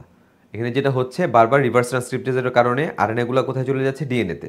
তাহলে ওই ব্যক্তির দেহে কি তৈরি হচ্ছে না? ভেরি গুড, প্রোটিন তৈরি হচ্ছে না। আমি তোমাদের একটু আগে দেখাইছি আমাদের টোটাল প্রতিরক্ষা ব্যবস্থাটা কিসের উপর নির্ভরশীল? প্রোটিন। তাহলে যার কোনো প্রোটিন নাই তার কোনো প্রতিরক্ষা আছে না। এই কারণেই এইচআইভির ফলে সৃষ্ট অসুখকে কি নামে ডাকা হয়? এইডস নামে ডাকা হয়, যার পূর্ণরূপ কি? Acquired immuno deficiency syndrome. তার মানে সে অ্যাকোয়ার করছে ডিউ টু দ্য ভাইরাস কি? ইমিউনো ডেফিসিয়েন্সি, মানে প্রতিরক্ষা ঘাটতি। কেন প্রতিরক্ষা ঘাটতি? কারণ প্রতিরক্ষার জন্য যে পদার্থ তৈরি হওয়া দরকার ছিল তার শরীরে সেটাই তৈরি হতে পারতেছে না। মাথায় রাখবে, দুইটা প্রশ্নের উত্তর পেয়ে গেলা কিন্তু। কেন এইচআইভিকে রেট্রোভাইরাস বলে? যদি বলে তাহলে উত্তর দিবা কি? কারণ তারা করবে কি? এমআরএনএকে কোথায় নিয়ে যাবে? ডিএনএতে নিয়ে যাবে। কোন এনজাইমের ভূমিকার মাধ্যমে? Reverse transcriptase. এই কারণে রেট্রোভাইরাস। আর যদি বলে এইচআইভির বলে সৃষ্ট অসুখকে কেন এইডস বলে, তখন বলবা এই কাহিনীর কারণে ওই ব্যক্তির দেহে কি তৈরি হইতে পারে না? প্রোটিন তৈরি হইতে পারে না, যা আমাদের প্রতিরক্ষার জন্য অন্যতম গুরুত্বপূর্ণ উপাদান। এটা তৈরি না হওয়ার কারণে তার দেহে বিভিন্ন লক্ষণ দেখা যায়। এটাকে আমরা কি বলতেছি? এইডস বলতেছি। তাহলে এইচআইভির ফলে সৃষ্ট অসুখকে কেন এইডস বলে এবং এইচআইভিকে রেট্রোভাইরাস কেন বলে, দুইটা প্রশ্নের উত্তরই কিন্তু আমরা পেয়ে গেছি।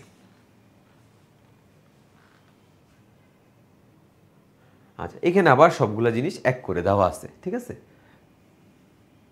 তাহলে এখন বলো নিচের কোন ভাইরাসটার বহিস্থাবরণ নাই? তুমি মাত্র পড়ছো বহিস্থাবরণ আছে হচ্ছে হাই করোনা। তাহলে হাই করোনা বাদ দিয়ে নাম আছে দেখো টোবাকো মোজাইক, এটা ছাড়া আর কোনো নাম নাই। বিশেষ ভাইরাস, এটা একটা মিক্সো ভাইরাসের একটা কথা হচ্ছে, এটা কিন্তু মডিফাইডলি একটা ভাইরাস যেটা বানাইছিল কি করার জন্য? খরগোশ মারার জন্য। এখন এটা কিন্তু জানো ভাইরাসের একটা উপকারী দিক। আর তুমি বলতে পারো যে খরগোশ মেরে ফেলতেছেন আপনি, এটা আবার উপকারী দিক হলো কীভাবে? আচ্ছা, এই ভাইরাসটা আর্টিফিশিয়ালি তৈরি করছিল অস্ট্রেলিয়াতে। যেই তোমার ফুড রিসোর্সগুলো যে জায়গায় জমা রাখে, হঠাৎ করে এখানে অনেক বেশি খরগোশ তৈরি হয়ে মানে চলে আসছিল কোথা থেকে, এসে ওই যে স্টোর যেই বা ওদের যে রিজার্ভ শস্য ভাণ্ডার, এখান থেকে শস্যগুলো হচ্ছে ওরা খাওয়া শুরু করতেছিল বা জিনিসগুলোকে হচ্ছে ম্যাসাকার করতেছিল। তখন এই অতিমাত্রার খরগোশের বৃদ্ধি নিয়ন্ত্রণ করার জন্য ওরা ওই জেনেটিক্যালি মডিফাইড একটা ভাইরাস তৈরি করে, যার নামটা কি ছিল? Myxo virus. এখানে তোমার ডিএনএ ভাইরাস আরএনএ ভাইরাসের পার্থক্য দেওয়া আছে। বাই দিস টাইমে যে কথাগুলো বলছি সেই হিসাব যদি তুমি করো, তুমি জাস্ট ডিএনএ ভাইরাসের কলামটা রিডিং পড়লেই চলবে, দেখবা বিপরীত শব্দ বসাইলে আরএনএ ভাইরাসগুলো হয়ে যাচ্ছে। এবার আসি আমরা জিনিস, সেটা হচ্ছে ভাইরাসের পরজীবিতা। একটু আগে আমরা সবাই বলছি ভাইরাস কোন ধরনের পরজীবী?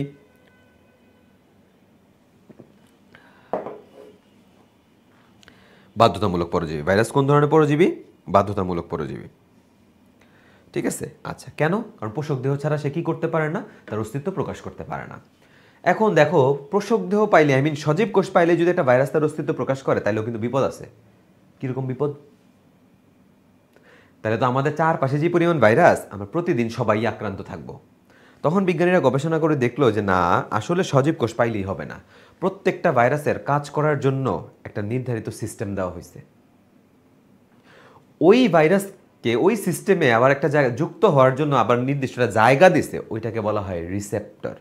তার একটা ভাইরাস যতক্ষণ পর্যন্ত তার ওই রিসেপ্টরের সাথে যুক্ত হবে না, ততক্ষণ পর্যন্ত সে তার অস্তিত্ব প্রকাশ করতে পারবে না। এখন যেমন দেখো, চিকেন পক্স আমাদের কোথায় হয়? ত্বকে হয়। তার মানে তার রিসেপ্টর আসতে কই? ত্বকে। ঠান্ডা লাগার ভাইরাস অবশ্যই কোথায় যেতে হবে? আমাদের শ্বাসতন্ত্রে। তাহলে এখন ঠান্ডা লাগার ভাইরাস আসলে স্কিনে, আর চিকেন পক্স গেল হচ্ছে শ্বাসনালীর মধ্যে, কোনো সমস্যা হবে না। তাহলে মেইন কথা হচ্ছে, কখন সমস্যা হবে? যখন সে তার কিসের সাথে বাইন্ড করবে? রিসেপ্টরের সাথে বাইন্ড করবে। এই কথাগুলো এইখানে বলছে যে কি থাকলে সে রোগ তৈরি করবে আর কি থাকলে সে রোগ তৈরি করবে না। এগুলা এখানে যেটা করছি আমি এক জায়গায় সামারি করে দিছি যে কার সব বই মিলায়, ঠিক আছে? এই বই না, শুধু 3টা বই মিলায় তোমার কোন বইয়ে কার কোন কোন জায়গায় আক্রমণস্থল দেওয়া আছে সব আমার এখানে দেওয়া আছে। তাহলে আমরা জাস্ট এখান থেকে মুক্ত করে ফেললেই চলবে, এখানে বোঝানোর কোনো কিছু নাই। এবার আসি ইমার্জিং ভাইরাস। ইমার্জিং ভাইরাস কি? মনে রাখবা, এই ভাইরাসগুলা অনেক আগে থেকেই এই দুনিয়াতে ছিল, কিন্তু এরা কেউই মানুষের রোগ তৈরির জন্য দায়ী ছিল না। এরা অন্য কোনো প্রাণীর রোগ তৈরির জন্য দায়ী ছিল। তার মানে এদের রিসেপ্টর ছিল এই প্রাণীগুলোর দেহে। কিন্তু কালের পরিক্রমায়, সময়ের পরিবর্তনে দেখা গেছে এই ভাইরাসগুলো এখন মানুষের দেহে রোগ তৈরি করা শুরু করছে। তার মানে কি হইলো, যে হুট করে মানুষের দেহে এই রোগগুলোর আবির্ভাব ঘটলো, মানে কি এমার্জ হইলো। এই কারণেই ভাইরাসগুলোকে কি ভাইরাস বলে? ইমার্জিং ভাইরাস বলে। তার মানে সৃষ্টির শুরুতে এদের রিসেপ্টর ছিল অন্য কোনো প্রাণীতে, কিন্তু এখন বিভিন্ন পরিবর্তনে এদের রিসেপ্টর কোথায় পাওয়া যাচ্ছে? মানুষে পাওয়া যাচ্ছে। এই কারণে এদেরকে কি ভাইরাস বলতেছি? ইমার্জিং ভাইরাস বলতেছি। ইমার্জিং ভাইরাসের উদাহরণগুলো আমরা মুরগিগুলা দিয়ে মনে রাখি অনেক সময়, যে হেন্স,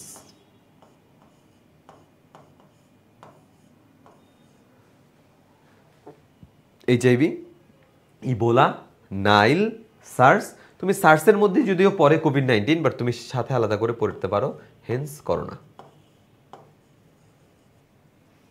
ঠিক আছে?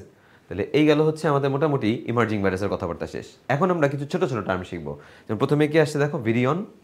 এরপর আবার 3টা আছে, ভিরয়েড, প্রিয়ন এবং স্যাটেলাইট। এইগুলোকে আমি এখানে এক জায়গায় পড়াই ফেলি। দেখো, এটা আবার অনেক ইম্পর্টেন্ট কিন্তু।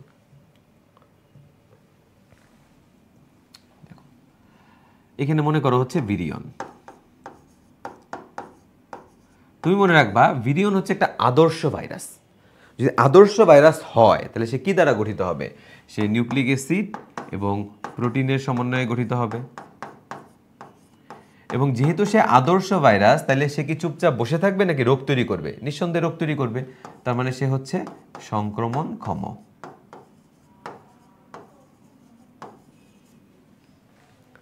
এখন প্রোটিন নিউক্লিক অ্যাসিডের সমন্বয়ে গঠিত ঠিকই, কিন্তু কোনো সংক্রমণ ক্ষমতা নাই। এদেরকে আমরা বলি নিউক্লিয় ক্যাপসিড। এদেরকে আমরা কি বলি? নিউক্লিয় ক্যাপসিড। এই দুইটাই কিন্তু পরীক্ষায় আসছে। তাহলে আমরা ফার্স্টে মনে রাখবো, একটা আদর্শ ভাইরাস মানে হচ্ছে ভিরিয়ন। তার মানে সে কি দ্বারা গঠিত? প্রোটিন নিউক্লিক অ্যাসিড দ্বারা গঠিত, এবং সে কি সংক্রমণক্ষম। আর যদি বলে যে প্রোটিন নিউক্লিক অ্যাসিড দ্বারা গঠিত কিন্তু সংক্রমণ ক্ষমতা নাই, তাহলে আমরা কি বলবো? আমরা একে বলবো হচ্ছে নিউক্লিয় ক্যাপসিড। গেল এই দুটো জিনিস। এবার আমাদের যে 3টা বাকি, একটা হচ্ছে ভিরয়েড, একটা হচ্ছে প্রিয়নস বা প্রিয়ন, এবং আরেকটা হচ্ছে স্যাটেলাইট। এই 3টাকে আমাদের নতুন বইয়ে একটা অন্য হেডিংয়ের আন্ডারে লিখছে, সে হচ্ছে সাব ভাইরাল সত্তা। তো আমি এটাকে সাব ভাইরাল না বলে আমি এটাকে বলি সাব ভাইরাস। বাংলা করলে কি দাঁড়ায়? উপভাইরাস। মানে কি, সে পরিপূর্ণ ভাইরাস হয়ে পারে নাই, এর কিছু না কিছু ঘাটতি আছে। ওইটাই আমাদের শিখতে হবে, এই ঘাটতির কারণে তার কি কি ইফেক্ট হইতেছে। যেমন আমরা ফার্স্টে প্রিয়নটা দিয়ে পড়ি, তাহলে পড়াটা মনে থাকবে। প্রিয়নের জন্য আমরা মনে রাখি হচ্ছে প্র। কেন? প্র দিয়ে প্রিয়ন। প্রশ্ন করলো কি দ্বারা নির্মিত? বলবো প্রোটিন দ্বারা নির্মিত। কার দেহে রোগ তৈরি করে? বলবো প্রাণী দেহে রোগ তৈরি করে। তারপর গরু, ছাগল, ভেড়া, মানুষ, এদের রোগের কথা বলছে, কিন্তু গাছের কোনো রোগের কথা বলে নাই। তাহলে এখন ঘুরায় উত্তর দাও, প্রিয়নের দেহে কি নাই? তুমি বলবা নিউক্লিক অ্যাসিড নাই, তাহলে কার দেহে রোগ তৈরি করতে পারে না? আমরা বলবো উদ্ভিদ দেহে রোগ তৈরি করতে পারে না। তাহলে প্রিয়ন যদি উদ্ভিদ দেহে রোগ তৈরি করতে না পারে, তাহলে এবার এটা আরেকটা কমন সেন্স খাটাও, তাহলে উদ্ভিদ দেহে রোগটা তৈরি করবে কে? ভিরয়েড। এবং তুমি একটু আগে পড়ছো উদ্ভিদ দেহে রোগ তৈরি করতে হইলে কোন নিউক্লিক অ্যাসিড থাকা লাগে? আরএনএ থাকা লাগে। তাহলে ভিরয়েডের দেহে আছে কি? আরএনএ। কার দেহে রোগ তৈরি করে? উদ্ভিদ দেহে রোগ তৈরি করে। এবং বই একটা উদাহরণ দিচ্ছে নারিকেল গাছের ক্যাডাং রোগ। এখন প্রশ্ন করলো তাহলে ভিরয়েডের দেহে কি নাই? তা আমরা বলবো ভিরয়েডের দেহে নাই কি? তাহলে দেখো ভিরয়েডের দেহে হচ্ছে প্রোটিন নাই এবং ডিএনএও নাই, কারণ শুধুমাত্র কি দ্বারা তৈরি? আরএনএ দ্বারা তৈরি। তাহলে ভিরয়েড কার দেহে রোগ তৈরি করবে না? বলবা প্রাণী দেহে রোগ তৈরি করবে না। এই যে মেইনলি ইম্পর্টেন্ট। স্যাটেলাইটটা খালি মনে রাখবা কি দ্বারা নির্মিত? নিউক্লিক অ্যাসিড দ্বারা নির্মিত। কার রোগ তৈরি করলো কি না করলো এটা আমাদের কনসার্ন না, কারণ এখান থেকে পরীক্ষায় প্রশ্ন আসবে না। যদি প্রশ্ন আসে ভিরিয়ন আর নিউক্লিক অ্যাসিড থেকে আসতে পারে, অথবা ভিরয়েড বা প্রিয়ন থেকে আসতে পারে। এবং এই জিনিসটা তোমার জন্য অবশ্যই অবশ্যই এবং অবশ্যই পড়তে হবে, এটা কিন্তু অনেক ইম্পর্টেন্ট। এখানে দেখো তোমার বই যে পার্থক্য দিচ্ছে ভিরিয়ন, ভিরয়েড, প্রিয়ন, তো এই কথাগুলোই লিখছে যে ভিরিয়ন আরএনএ অথবা ডিএনএ থাকবে, কারণ সেটা আদর্শ ভাইরাস, প্রোটিনও থাকবে এবং সে উদ্ভিদ প্রাণী সবার রোগ তৈরি করতে পারবে। প্রিয়নে যাও, প্রিয়নে নিউক্লিক অ্যাসিড থাকবে না, থাকবে কি? প্রোটিন। কার দেহে রোগ তৈরি করছে? প্রাণী। ভিরয়েডস খালি থাকবে কি? আরএনএ। এই কারণে কার দেহে রোগ তৈরি করে? উদ্ভিদ। তাহলে কি থাকে না? প্রোটিন থাকে না এবং ডিএনএও থাকে না। দেখো আমি যা যা তোমার ওখানে পড়াইছি এটা কিন্তু এখানে লেখা আছে। এবং দেখো এই লাস্ট বছরের পরীক্ষার প্রশ্ন, যে নিচের কোনটিকে সংক্রমণক্ষম পূর্ণাঙ্গ ভাইরাস কণা বলে?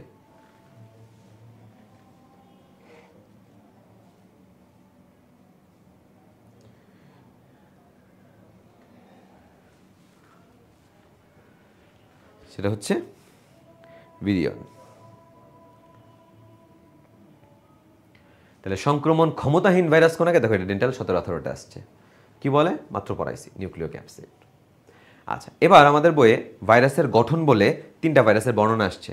প্রথমত আসছে টোবাকোমোজাইক ভাইরাস, তারপর আসছে ব্যাকটেরিওফাজ বা টিটোফাজ ভাইরাস, তারপরে আসছে কি? নভেল করোনা ভাইরাস, মানে কোভিড-19 সৃষ্টিকারী নভেল করোনা ভাইরাস। তো আমরা কোনটা থেকে কি পড়তে হবে?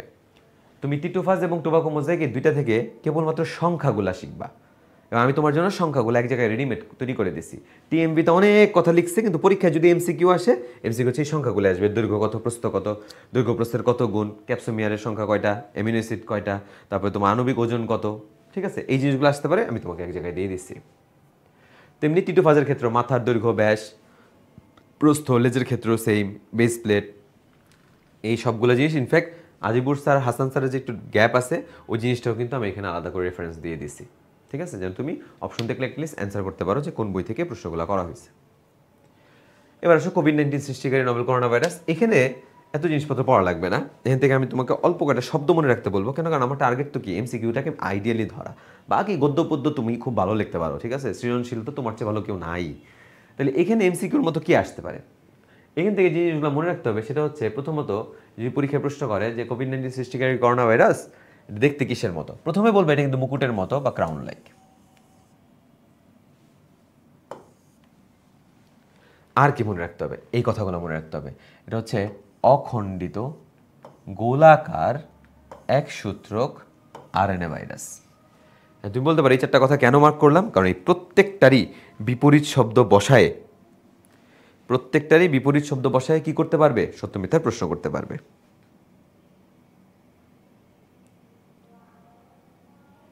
ঠিক আছে? যেমন অখণ্ডিত জায়গায় বলবে খণ্ডিত, সে গোলাকারের জায়গায় হয়তো সে আরও কোনো একটা ইয়া দিয়ে দিবে।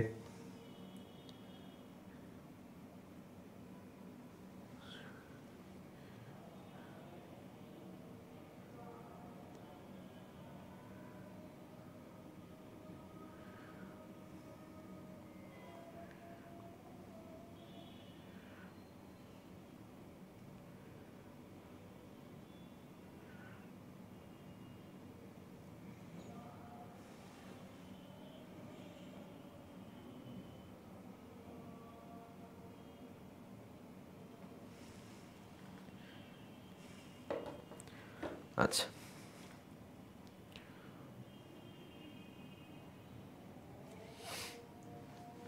আর যেটা সবচেয়ে বেশি ভুল হবে, আরএনএ ভাইরাসের জায়গায় কি দিয়ে দিবে? DNA virus. আরএনএ ভাইরাসের জায়গায় কি দিয়ে দিবে? DNA virus. এবার আসি আর এখান থেকে কি পড়তে হবে, আর হচ্ছে এখানে একটা সাধারণ জ্ঞান আছে, সেটা হচ্ছে WHO কবে একে প্যান্ডেমিক বা বৈশ্বিক মহামারী হিসেবে ঘোষণা করছে। দেখো এখানে একটা সংখ্যা দেওয়া আছে 11 মার্চ 2020। এটা কিন্তু সাধারণ জ্ঞান, এটাকে আমরা উদ্ভিদ বিজ্ঞান হিসেবে কাউন্ট করব না।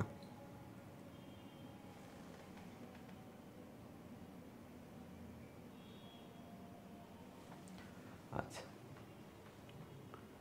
এখন আমাদের বইয়ে এরপরেই অন্য জিনিস শুরু হয়েছে, কিন্তু আমি যেটা করছি পুরো কোভিডটাকে আগে তোমাকে একবারে পড়াই দিব।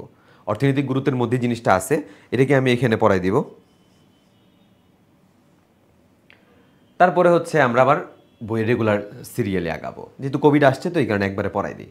দেখো এই জিনিসটা একটা সময় পরীক্ষার জন্য যত বেশি গুরুত্বপূর্ণ ছিল, এখন কিন্তু এত বেশি গুরুত্বপূর্ণ না। কেন? কারণ আমরাই বলছি কোভিডের সংক্রমণ ক্ষমতা কি হয়েছে, হ্রাস পাইছে। যেহেতু এর সংক্রমণ ক্ষমতাও হ্রাস পাইছে, এখন পরীক্ষায় আসার টেন্ডেন্সিও কমে গেছে। এখন তাহলে এত বেশি ডিটেলস এখান থেকে আসলে পড়ার দরকার নাই। এখান থেকে একদম না পড়লেই নয় এমন কিছু শব্দ আমি তোমাকে শেখাবো।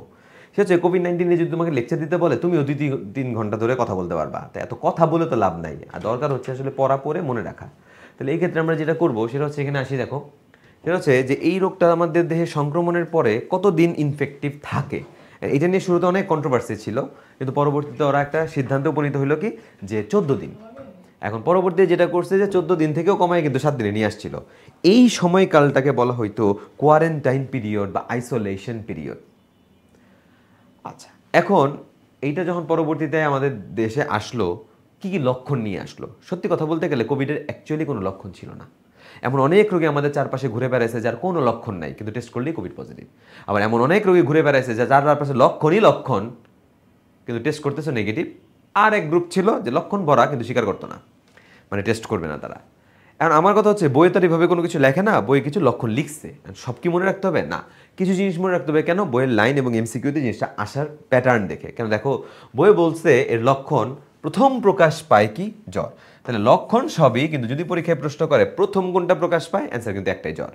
এরপরে কি বলছে? শুকনা কাশি। এরপরে কি বলছে? শ্বাসকষ্ট। তো তাকায় দেখো, শুকনা কাশি, শ্বাসকষ্ট, এই তিনটাকে আবার কি লিখছে দেখছো? প্রধান লক্ষণ। তাহলে পরীক্ষায় প্রশ্ন করতে পারে কোনটা প্রধান লক্ষণ বা কোনটা প্রধান লক্ষণ নয়। এখানে আমরা শুধু এই তিনটাই মনে রাখবো, জ্বর, শুকনা কাশি, শ্বাসকষ্ট।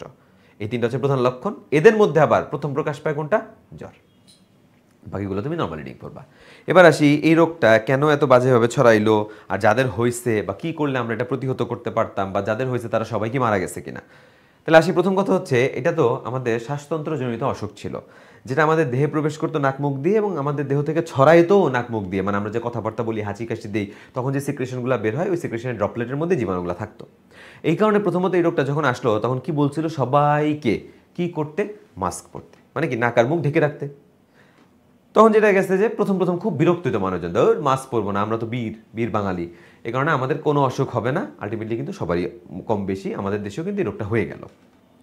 এখন আসি যে এটা তো আসলে শতভাগ তোমার এই প্রোটেকশন দেয় না, যার কারণে বলছিল যে একটা ডিস্টেন্স মেনটেন করতে। কয় ফিট? 3 ফিট। বলছে না সামাজিক দূরত্ব বজায় রাখতে, কতটুকু? 3 ফুট। এইটাও আমরা প্রপারলি কেউ মেনটেন করে নিই। এটা প্রপারলি মেনটেন করলে তুমি বলো লিফটে মানুষজন ওই সময় গাদাগাদি করে ওঠার কথা না, সভা সেমিনার হওয়ার কথা না, কোনো বিয়ে শাদীর প্রোগ্রাম হওয়ার কথা না, কিন্তু দেখা গেছে অলিখিত ছুটি হওয়ার কারণে অনেকেই কিন্তু ওই সময় এসে বিয়ে শাদী করে ফেলছে। ঠিক আছে, তো যেটা হয়েছে সবাই কি দম বন্ধ করেছিল এখানে? তা তো না, প্রত্যেকেই কথা বলছে, নাক দিয়ে শ্বাসও নিছে, শ্বাস বেরও করছে। তাহলে দেখা গেছে যেটা সেটা হচ্ছে কি, এই রোগটা আমরাই কিন্তু বিভিন্ন মাধ্যমে এক জায়গা থেকে আরেক জায়গায় ছড়াইছি। এবং আমরা আমাদের নাকের কাছে বা মুখের কাছে আমাদের বডির কোন অংশটা সবচেয়ে বেশি নেই? হাত। এ কারণে সবসময় কি বলতো ওই সময়, বারবার হাত কি করতে? সাবান দিয়ে ধুতে বা স্যানিটাইজ করতে। এই জিনিসগুলো যদি আমরা মেনটেন করতে পারতাম, তাহলে এই রোগটা আমাদের দেহ থেকে অন্য দেহ যাইতো না, বা এত ম্যাসিভ আকারে ছড়াইতো না। যখন ছড়াই গেছে, সবাই তো মারা যায় নাই অ্যাকচুয়ালি। এটা কিন্তু 4টা গ্রেডিংয়ে ভাগ করে, একটা হচ্ছে মাইল্ড, একটা হচ্ছে মডারেট, একটা হচ্ছে সিভিয়ার, আর একটা হচ্ছে এক্সটেন্সিভ। তো দেখা গেছে সিভিয়ার অ্যান্ড এক্সটেন্সিভ ক্যাটাগরিতে যারা ছিল তাদেরই আসলে পরিণতিটা একটু খারাপ ছিল। তো এখন কোভিডের সত্য কথা বলতে প্রথম 2-3 মাস যেই রোগীগুলো মারা গেছে, বেসিক্যালি কেউ ধরতেই পারে না আসলে কেন এটা হচ্ছে। কেন? কারণ কোভিডের তো কোনো ডেফিনিট চিকিৎসা এই পর্যন্ত কেউ বুঝতে পারে নাই। সবাই যেটা করতো সিমটোমেটিক ম্যানেজমেন্ট দিত। রোগীর শ্বাসকষ্ট হইতেছে, অক্সিজেন দাও, জ্বর আসতেছে, প্যারাসিটামল দাও। রোগীর মনে করো যে আর অন্য কিছু প্রবলেম হইতেছে, সাপোজ মনে করো কাশি হচ্ছে, তাহলে কাশির চিকিৎসা দাও। এভাবেই হচ্ছে আসলে ওই সময়গুলো সাপোর্টিভ ম্যানেজমেন্ট চলছে, কিন্তু কেউ ডেফিনিটিভ চিকিৎসায় যেতে পারে নাই। এই কারণে কেন রোগী মারা যাচ্ছে এটাও মানুষজন বুঝতে পারতেছিল না। পরে অনেকদিন পরে বিভিন্ন জায়গায় যখন কিছু পোস্টমর্টেম করা হইলো, ভালো মতো দেখা হইলো, তখন দেখলো যে কোভিডের একটা টেন্ডেন্সি হচ্ছে রক্ত জমাট বাঁধায় ফেলে। এবং ইউজুয়ালি শরীরের অন্য যে কোনো জায়গায় রক্ত জমাট বাঁধলেও যেগুলো ম্যানেজেবল, বাট একটা জায়গা আছে যে জায়গায় রক্ত জমাট বাঁধলে ম্যানেজ করা খুব খুব খুব টাফ। সেটা ছিল কি? সেটা হলো ফুসফুসের ধমনী। তো দেখা গেছে যে কোভিডের ক্ষেত্রে যখন ফুসফুসের ধমনীতে রক্ত জমাট বেঁধে যাইতো, তখন আসলে রোগীগুলা এত হঠাৎ করে শ্বাসকষ্ট শুরু হইতো যে তুমি অক্সিজেন দিয়েও আসলে কাভার করতে পারতা না, এবং আলটিমেটলি রোগীগুলোকে আমরা কি করতাম? হারাইতাম। তাই যদি পরীক্ষায় কখনো প্রশ্ন করে এটা কোভিড-19 রোগী মারা গেছে কেন, উত্তর হবে কোথায় রক্ত জমাট বেঁধে যেত? ফুসফুসের ধমনীতে। ঠিক আছে, কথাগুলো কিন্তু বইয়ের মধ্যে আছে। এই যে কীভাবে ছড়ায় টড়ায়, এগুলো তুমি রিডিং পড়লেই পারবা। এই জায়গাটা দেখো যে কোথায় রক্ত জমাট বাঁধত? ফুসফুসের ধমনীতে। এটা হচ্ছে ইম্পর্টেন্ট, বাকি জিনিস তুমি রিডিং পড়লেই পারবা। এবার হচ্ছে চিকিৎসা। বইয়ে কিন্তু চিকিৎসা অনেক লিখছে, ওষুধগুলোর নাম দেখো, অ্যাভিগান, রেমডেসিভির, ইন্টারফেরন, আলফা টুবি, ফেভিপিরাভির, তাই না? আচ্ছা, মনে রাখবো এই কোনোটাই কোভিডের অ্যাকচুয়াল কার্যকারী চিকিৎসা না। এগুলো সব মিডিয়ার সৃষ্টি। মিডিয়ায় বলছে অমুক চিকিৎসক এই ওষুধের কথা বলছে, ওই দিন এটা মার্কেটে নাই। কেন? কিন্তু আবার এই ডিসপেন্সারিতে যে 200 টাকার ওষুধকে 2000 টাকা দিলে ঠিকই বের করছে। মানে ব্যবসায়িক পলিসি ছিল আর কি ওই সময় মানুষজনের। বাঙালি ছাড়া এগুলো তার কারো মাথায় নাই। তো আমাদের ন্যাশনাল গাইডলাইনে কোথাও আসলে এই ওষুধগুলোর কথা উল্লেখ করে নাই। আমাদের ন্যাশনাল গাইডলাইনে যে ওষুধটার কথা উল্লেখ করছে এটা তোমাকে মনে রাখতে হবে। সেটা কি? যে সিরিয়াস রোগীদের ক্ষেত্রে আমরা কোন ওষুধটা ব্যবহার করতাম? ডেক্সামিথাসন বা স্টেরয়েড আমরা ব্যবহার করতাম। এইটা হচ্ছে অ্যাকচুয়ালি কার্যকারী চিকিৎসা ছিল। এই ডেক্সামিথাসন সিরিয়াস রোগীদের ক্ষেত্রে আশাপ্রদ ফল দিচ্ছে, এবং এটা আমাদের ইয়ার মধ্যেও আছে, গাইডলাইনের মধ্যেও আছে। এবং এই যে বাংলাদেশের বঙ্গভ্যাক্সকে মানুষের উপর, এটা মনে রাখবা যে সামনের সিজনে বইয়ের মধ্যে নাই। ঠিক আছে, এটা তারা আসবে না। আচ্ছা, এখন যেটা আসতেছে সেটা হচ্ছে যে কোন পরীক্ষার মাধ্যমে আমরা এটা টেক্সট করতাম। আসলে এটা মানে দুনিয়ার সবচেয়ে বাকওয়াস পরীক্ষা, বাট এটা ছাড়া আমাদের কাছে বিকল্প নাই। সেটা হচ্ছে ভাইরাসটাকে ডিটেক্ট করার পরীক্ষার নাম হচ্ছে আরটিপিসিআর। আর তোমার লাংসের ইনভলভমেন্ট দেখার জন্য অবশ্যই তোমাকে কি করতে হবে? বুকের এক্সরে বা সিটি স্ক্যান করতে হবে। এটা লেখা আছে যে অনেক সময় বুকের এক্সরে দিয়ে নিউমোনিয়া দেখি, বা আমরা পরবর্তীতে সিটি স্ক্যানও করতে পারি। এরপরে আবার সাধারণ জ্ঞান আসছে যে WHO কবে এটাকে প্যান্ডেমিক ঘোষণা করছে, কবে প্রথম রোগী ধরা পড়ছে, কবে বাংলাদেশের প্রথম রোগী ধরা পড়ছে, কবে প্রথম রোগী মারা গেছে, কবে বাংলাদেশের প্রথম রোগী মারা গেছে। এর কোনোটাই উদ্ভিদ বিজ্ঞান হিসেবে পড়ার দরকার নেই, এটাকে তুমি সাধারণ জ্ঞান হিসেবে পড়তে পারো। এই যে জিনিসগুলো আমি তোমার জন্য একটা বক্স করে দিছি আরও সুবিধা করার জন্য। এবার আসো WHO মোট কয়টা ভ্যাকসিন বানাইছে, এটা কিন্তু ইম্পর্টেন্ট। দেখো যে স্বীকৃত ভ্যাকসিন আছে কি? অ্যাস্ট্রাজেনেকা, সিনোভ্যাক, যুক্তরাষ্ট্রের 3টা, Pfizer, Moderna, Johnson and Johnson. আর কেউ কি বলতে পারো যে এই 3টার মধ্যে একটা ব্যতিক্রম? কোনটা ব্যতিক্রম? মানে আমেরিকার তো 3টা আসছে, একটা হচ্ছে ফাইজার, একটা মডার্না, একটা জনসন অ্যান্ড জনসন। বলতে পারো যে এখানে কোনটা ব্যতিক্রম?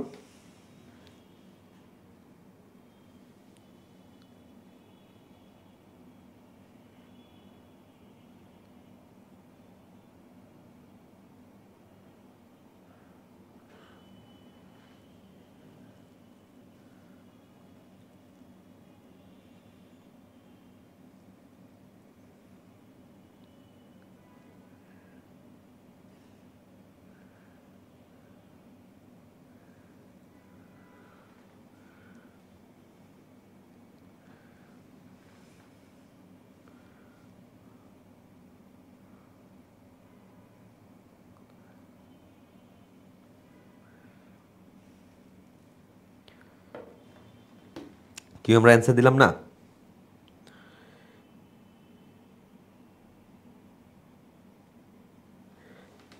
দেখো এখানে নর্মালি আমরা দেখো ভ্যাকসিন যারা দিছি প্রত্যেকের কয়টা ভ্যাকসিন দেওয়া লাগছে? 2টা, মিনিমাম ডোজ ছিল 2টা। এরপরে তো তুমি আরও দিতে পারো, সমস্যা নাই। ঠিক আছে,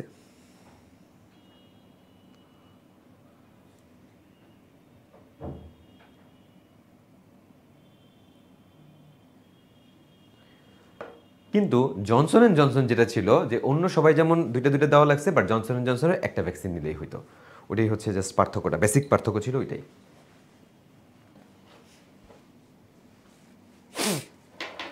আচ্ছা, এবার আমরা চলে এসে আমাদের বইয়ের সিকোয়েন্সে। আমাদের এটার পরে আমাদের জাস্ট আর একটা টপিক পড়া বাকি থাকবে। সেটা হচ্ছে এই যে আমি বলছিলাম না WHO কবে একে প্যান্ডেমিক ঘোষণা করছে। তো এরকম আরও কিছু শব্দ আছে, একটা হচ্ছে এন্ডেমিক, একটা এপিডেমিক, আর হচ্ছে প্যান্ডেমিক। প্যান্ডেমিক মানে একটা সিম্পল কথা, যখন কোনো একটা অসুখ দুনিয়ার অধিকাংশ দেশে ছড়ায় পড়বে সেটাই হচ্ছে প্যান্ডেমিক। যেমন কোভিড-19 অধিকাংশ দেশেই দেখা গেছিল। তাহলে এন্ডেমিক আর এপিডেমিকে আসো। এন্ডেমিক যেটা, সেটা হচ্ছে একটা অসুখ যদি কোনো একটা দেশের একটা নির্দিষ্ট অঞ্চলের মধ্যে সীমাবদ্ধ থাকে এবং ওই জায়গা ছাড়া আর অন্য কোথাও পাওয়া যাবে না, এটাকে আমরা বলি এন্ডেমিক। যেমন মার্স করোনা ভাইরাস, যেটা মার্স কোভ, এটা সৌদি আরবের একটা নির্দিষ্ট অঞ্চলের কিছু উটের মধ্যেই পাওয়া গেছিল, পুরো বিশ্বের আর কোথাও এই অসুখটা দেখা যায় নাই। এই কারণে এই মার্সটা কিসের কি উদাহরণ হবে? এন্ডেমিক। দেখো যখন কোনো সংকীর্ণ অঞ্চল মানে নির্দিষ্ট জেলার নির্দিষ্ট জায়গার মধ্যেই পাওয়া গেছিল। আর যখন কোনো একটা অসুখ মোটামুটি একটা বিস্তীর্ণ অঞ্চল, নট অধিকাংশ দেশ, বাট কোনো একটা বিস্তীর্ণ অঞ্চল, যেমন মনে করো আফ্রিকা মহাদেশকে তুমি যদি 4টা ভাগে ভাগ করো, উত্তর, দক্ষিণ, পূর্ব, পশ্চিম, পশ্চিম আফ্রিকার সকল দেশে ইবোলা ভাইরাস পাওয়া গেছিল, তাহলে কি মোটামুটি একটা বিস্তীর্ণ অঞ্চল হলো না? যখন কোনো একটা অসুখ একটা বিস্তীর্ণ অঞ্চল জুড়ে হয়, এটাকে আমরা বলি এপিডেমিক। যেমন উদাহরণটা কি? উদাহরণটা হচ্ছে ইবোলা ভাইরাস। উদাহরণটা কি? Ebola virus. দেখো পশ্চিম আফ্রিকার ইবোলা ভাইরাস। এই নামগুলো এবং উদাহরণগুলো আমাদের জন্য অবশ্যই অবশ্যই অবশ্যই গুরুত্বপূর্ণ। আচ্ছা, এবার আসি আমরা। দেখো আমাদের বইয়ে যে জিনিস আছে তোমাদের জন্য অনেক ইম্পর্টেন্ট, সেটা হচ্ছে একটা লাইটিক চক্র, একটা লাইসোজেনিক চক্র। জিনিসটা আসলে কি? জিনিসটা হচ্ছে ভাইরাসের সংখ্যা বৃদ্ধির চক্র। এখন লাইটিক বলো লাইসোজেনিক বলো, দুইটাই সংখ্যা বৃদ্ধির চক্র। বই অনেক কথাবার্তা লিখছে, আমার কাজ হচ্ছে তোমাকে জিনিসটা সামারি করে দেওয়া। তো সামারি যদি করতে চাই আমরা কীভাবে পড়বো? মনে করো আমি তোমাকে এখানে পড়াচ্ছি, এটা হচ্ছে লাইটিক, এটা হচ্ছে লাইসোজেনিক।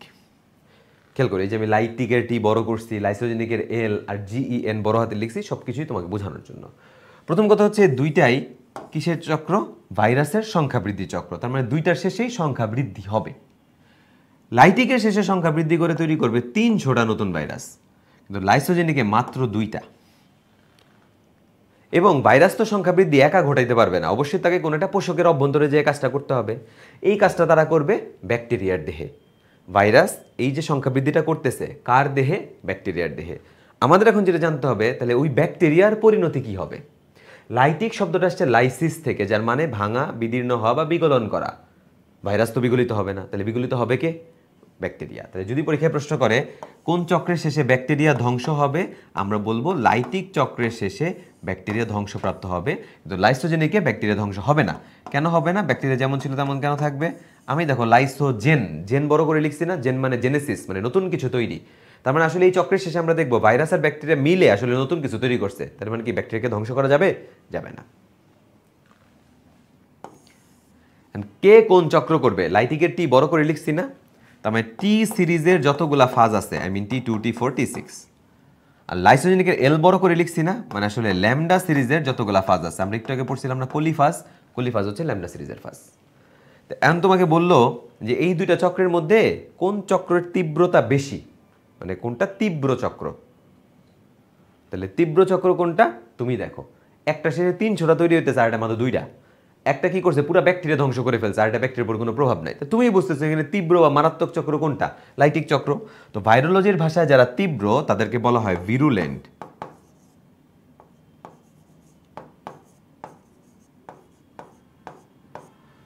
যারা তীব্র তাদেরকে কি বলে? ভিরুলেন্ট। আর যারা দুর্বল তাদেরকে বলে টেম্পারেট।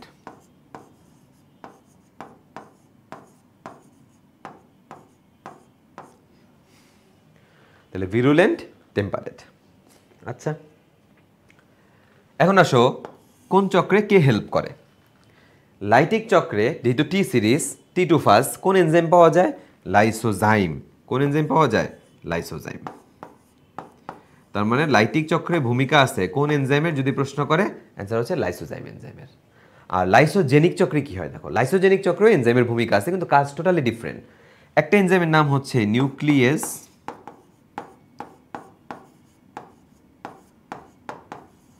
আরেকটা এনজাইমের নাম হচ্ছে ইন্টিগ্রেজ। তো এখানে কি হয়? আমরা ছোট থাকতে জীব প্রযুক্তি চ্যাপ্টারগুলো যখন পড়ছি 9-10-এ, যে ইনসুলিন তৈরি, আমরা কি পড়তাম? যে ব্যাকটেরিয়ার প্লাজমিডের একটা খণ্ড রেস্ট্রিকশন এনজাইম দিয়ে কাটা হয়, মানুষের একটা ডিএনএ খণ্ড তার সাথে ডিএনএ লাইগেজ এনজাইম দিয়ে জোড়া দিয়ে হয়, তারপরে নতুন কিছু তৈরি করা হয়। এখানেও সেম কাজ, নিউক্লিয়াস দিয়ে ব্যাকটেরিয়ার একটা খণ্ড কাটা হবে,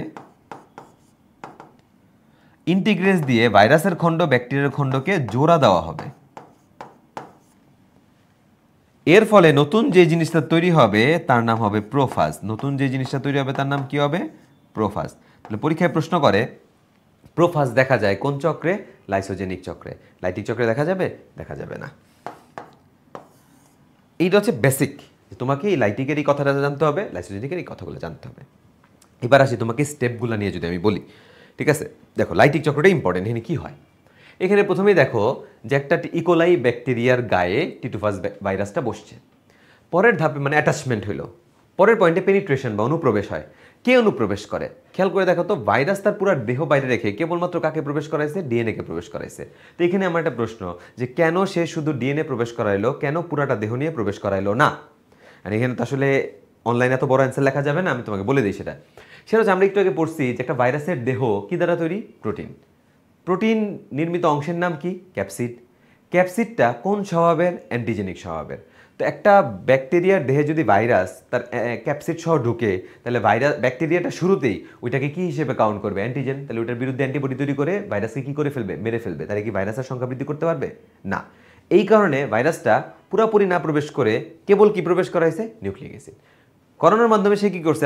এখন ব্যাকটেরিয়ার ভিতরে যে ডিএনএ থেকে আরএনএ থেকে প্রোটিন তৈরি হইতো, এই জায়গাটার মধ্যে বসে নিজের জন্য কাজ করা শুরু করলো। মানে কি, ব্যাকটেরিয়ার ডিএনএকে রিপ্লেস করলো ভাইরাল ডিএনএ, এবার নিজের ডিএনএ তৈরি করলো, ওইখান থেকে নিজের জন্য আরএনএ তৈরি করলো, ওইখান থেকে নিজের জন্য প্রোটিন তৈরি করলো। মানে কি, সে এখন ব্যাকটেরিয়ার কোড ব্যবহার করে নিজের জন্য প্রোটিন তৈরি করলো। মানে কি, এই দেখো, ফার্স্টে ডিএনএ সংখ্যা বাড়াইলো, তারপরে ওই যে প্রোটিন নির্মিত অংশগুলো দিয়ে সে কি করলো? মাথা, লেজ, স্পর্শক তন্তু সব বানাইলো, এবং মাথাগুলোর ভেতরে এই যে নতুন তৈরি করা ডিএনএগুলো প্রবেশ করাইলো। তারপরে কি হলো? সবগুলা ভাইরাস জোড়া লেগে গেল। এখন দেখো, যখন সবগুলা ভাইরাস জোড়া লেগেই গেল, এবার তো ঠিকই ব্যাকটেরিয়ার কাছে ধরা খাইতে হইলো যে ওর দেহে কি আছে? জীবাণু আছে। কিন্তু প্রবলেম হচ্ছে, এখন কি জীবাণুর সংখ্যা একটা না কয়টা? এখন জীবাণুর সংখ্যা 300টা। ব্যাকটেরিয়া ঘাবড়ে যাবে, কিরে ভাই এতগুলা জীবাণু ঢুকলো আর আমি টেরই পাইলাম না। তখন ব্যাকটেরিয়া চেষ্টা করবে ওকে মারার জন্য কামান গোলা নিয়ে নামার, আর ভাইরাসটা করবে কি, নিজেকে বাঁচানোর জন্য সে একটা এনজাইম ছেড়ে দিবে। এনজাইমটার নাম কি? লাইসোজাইম।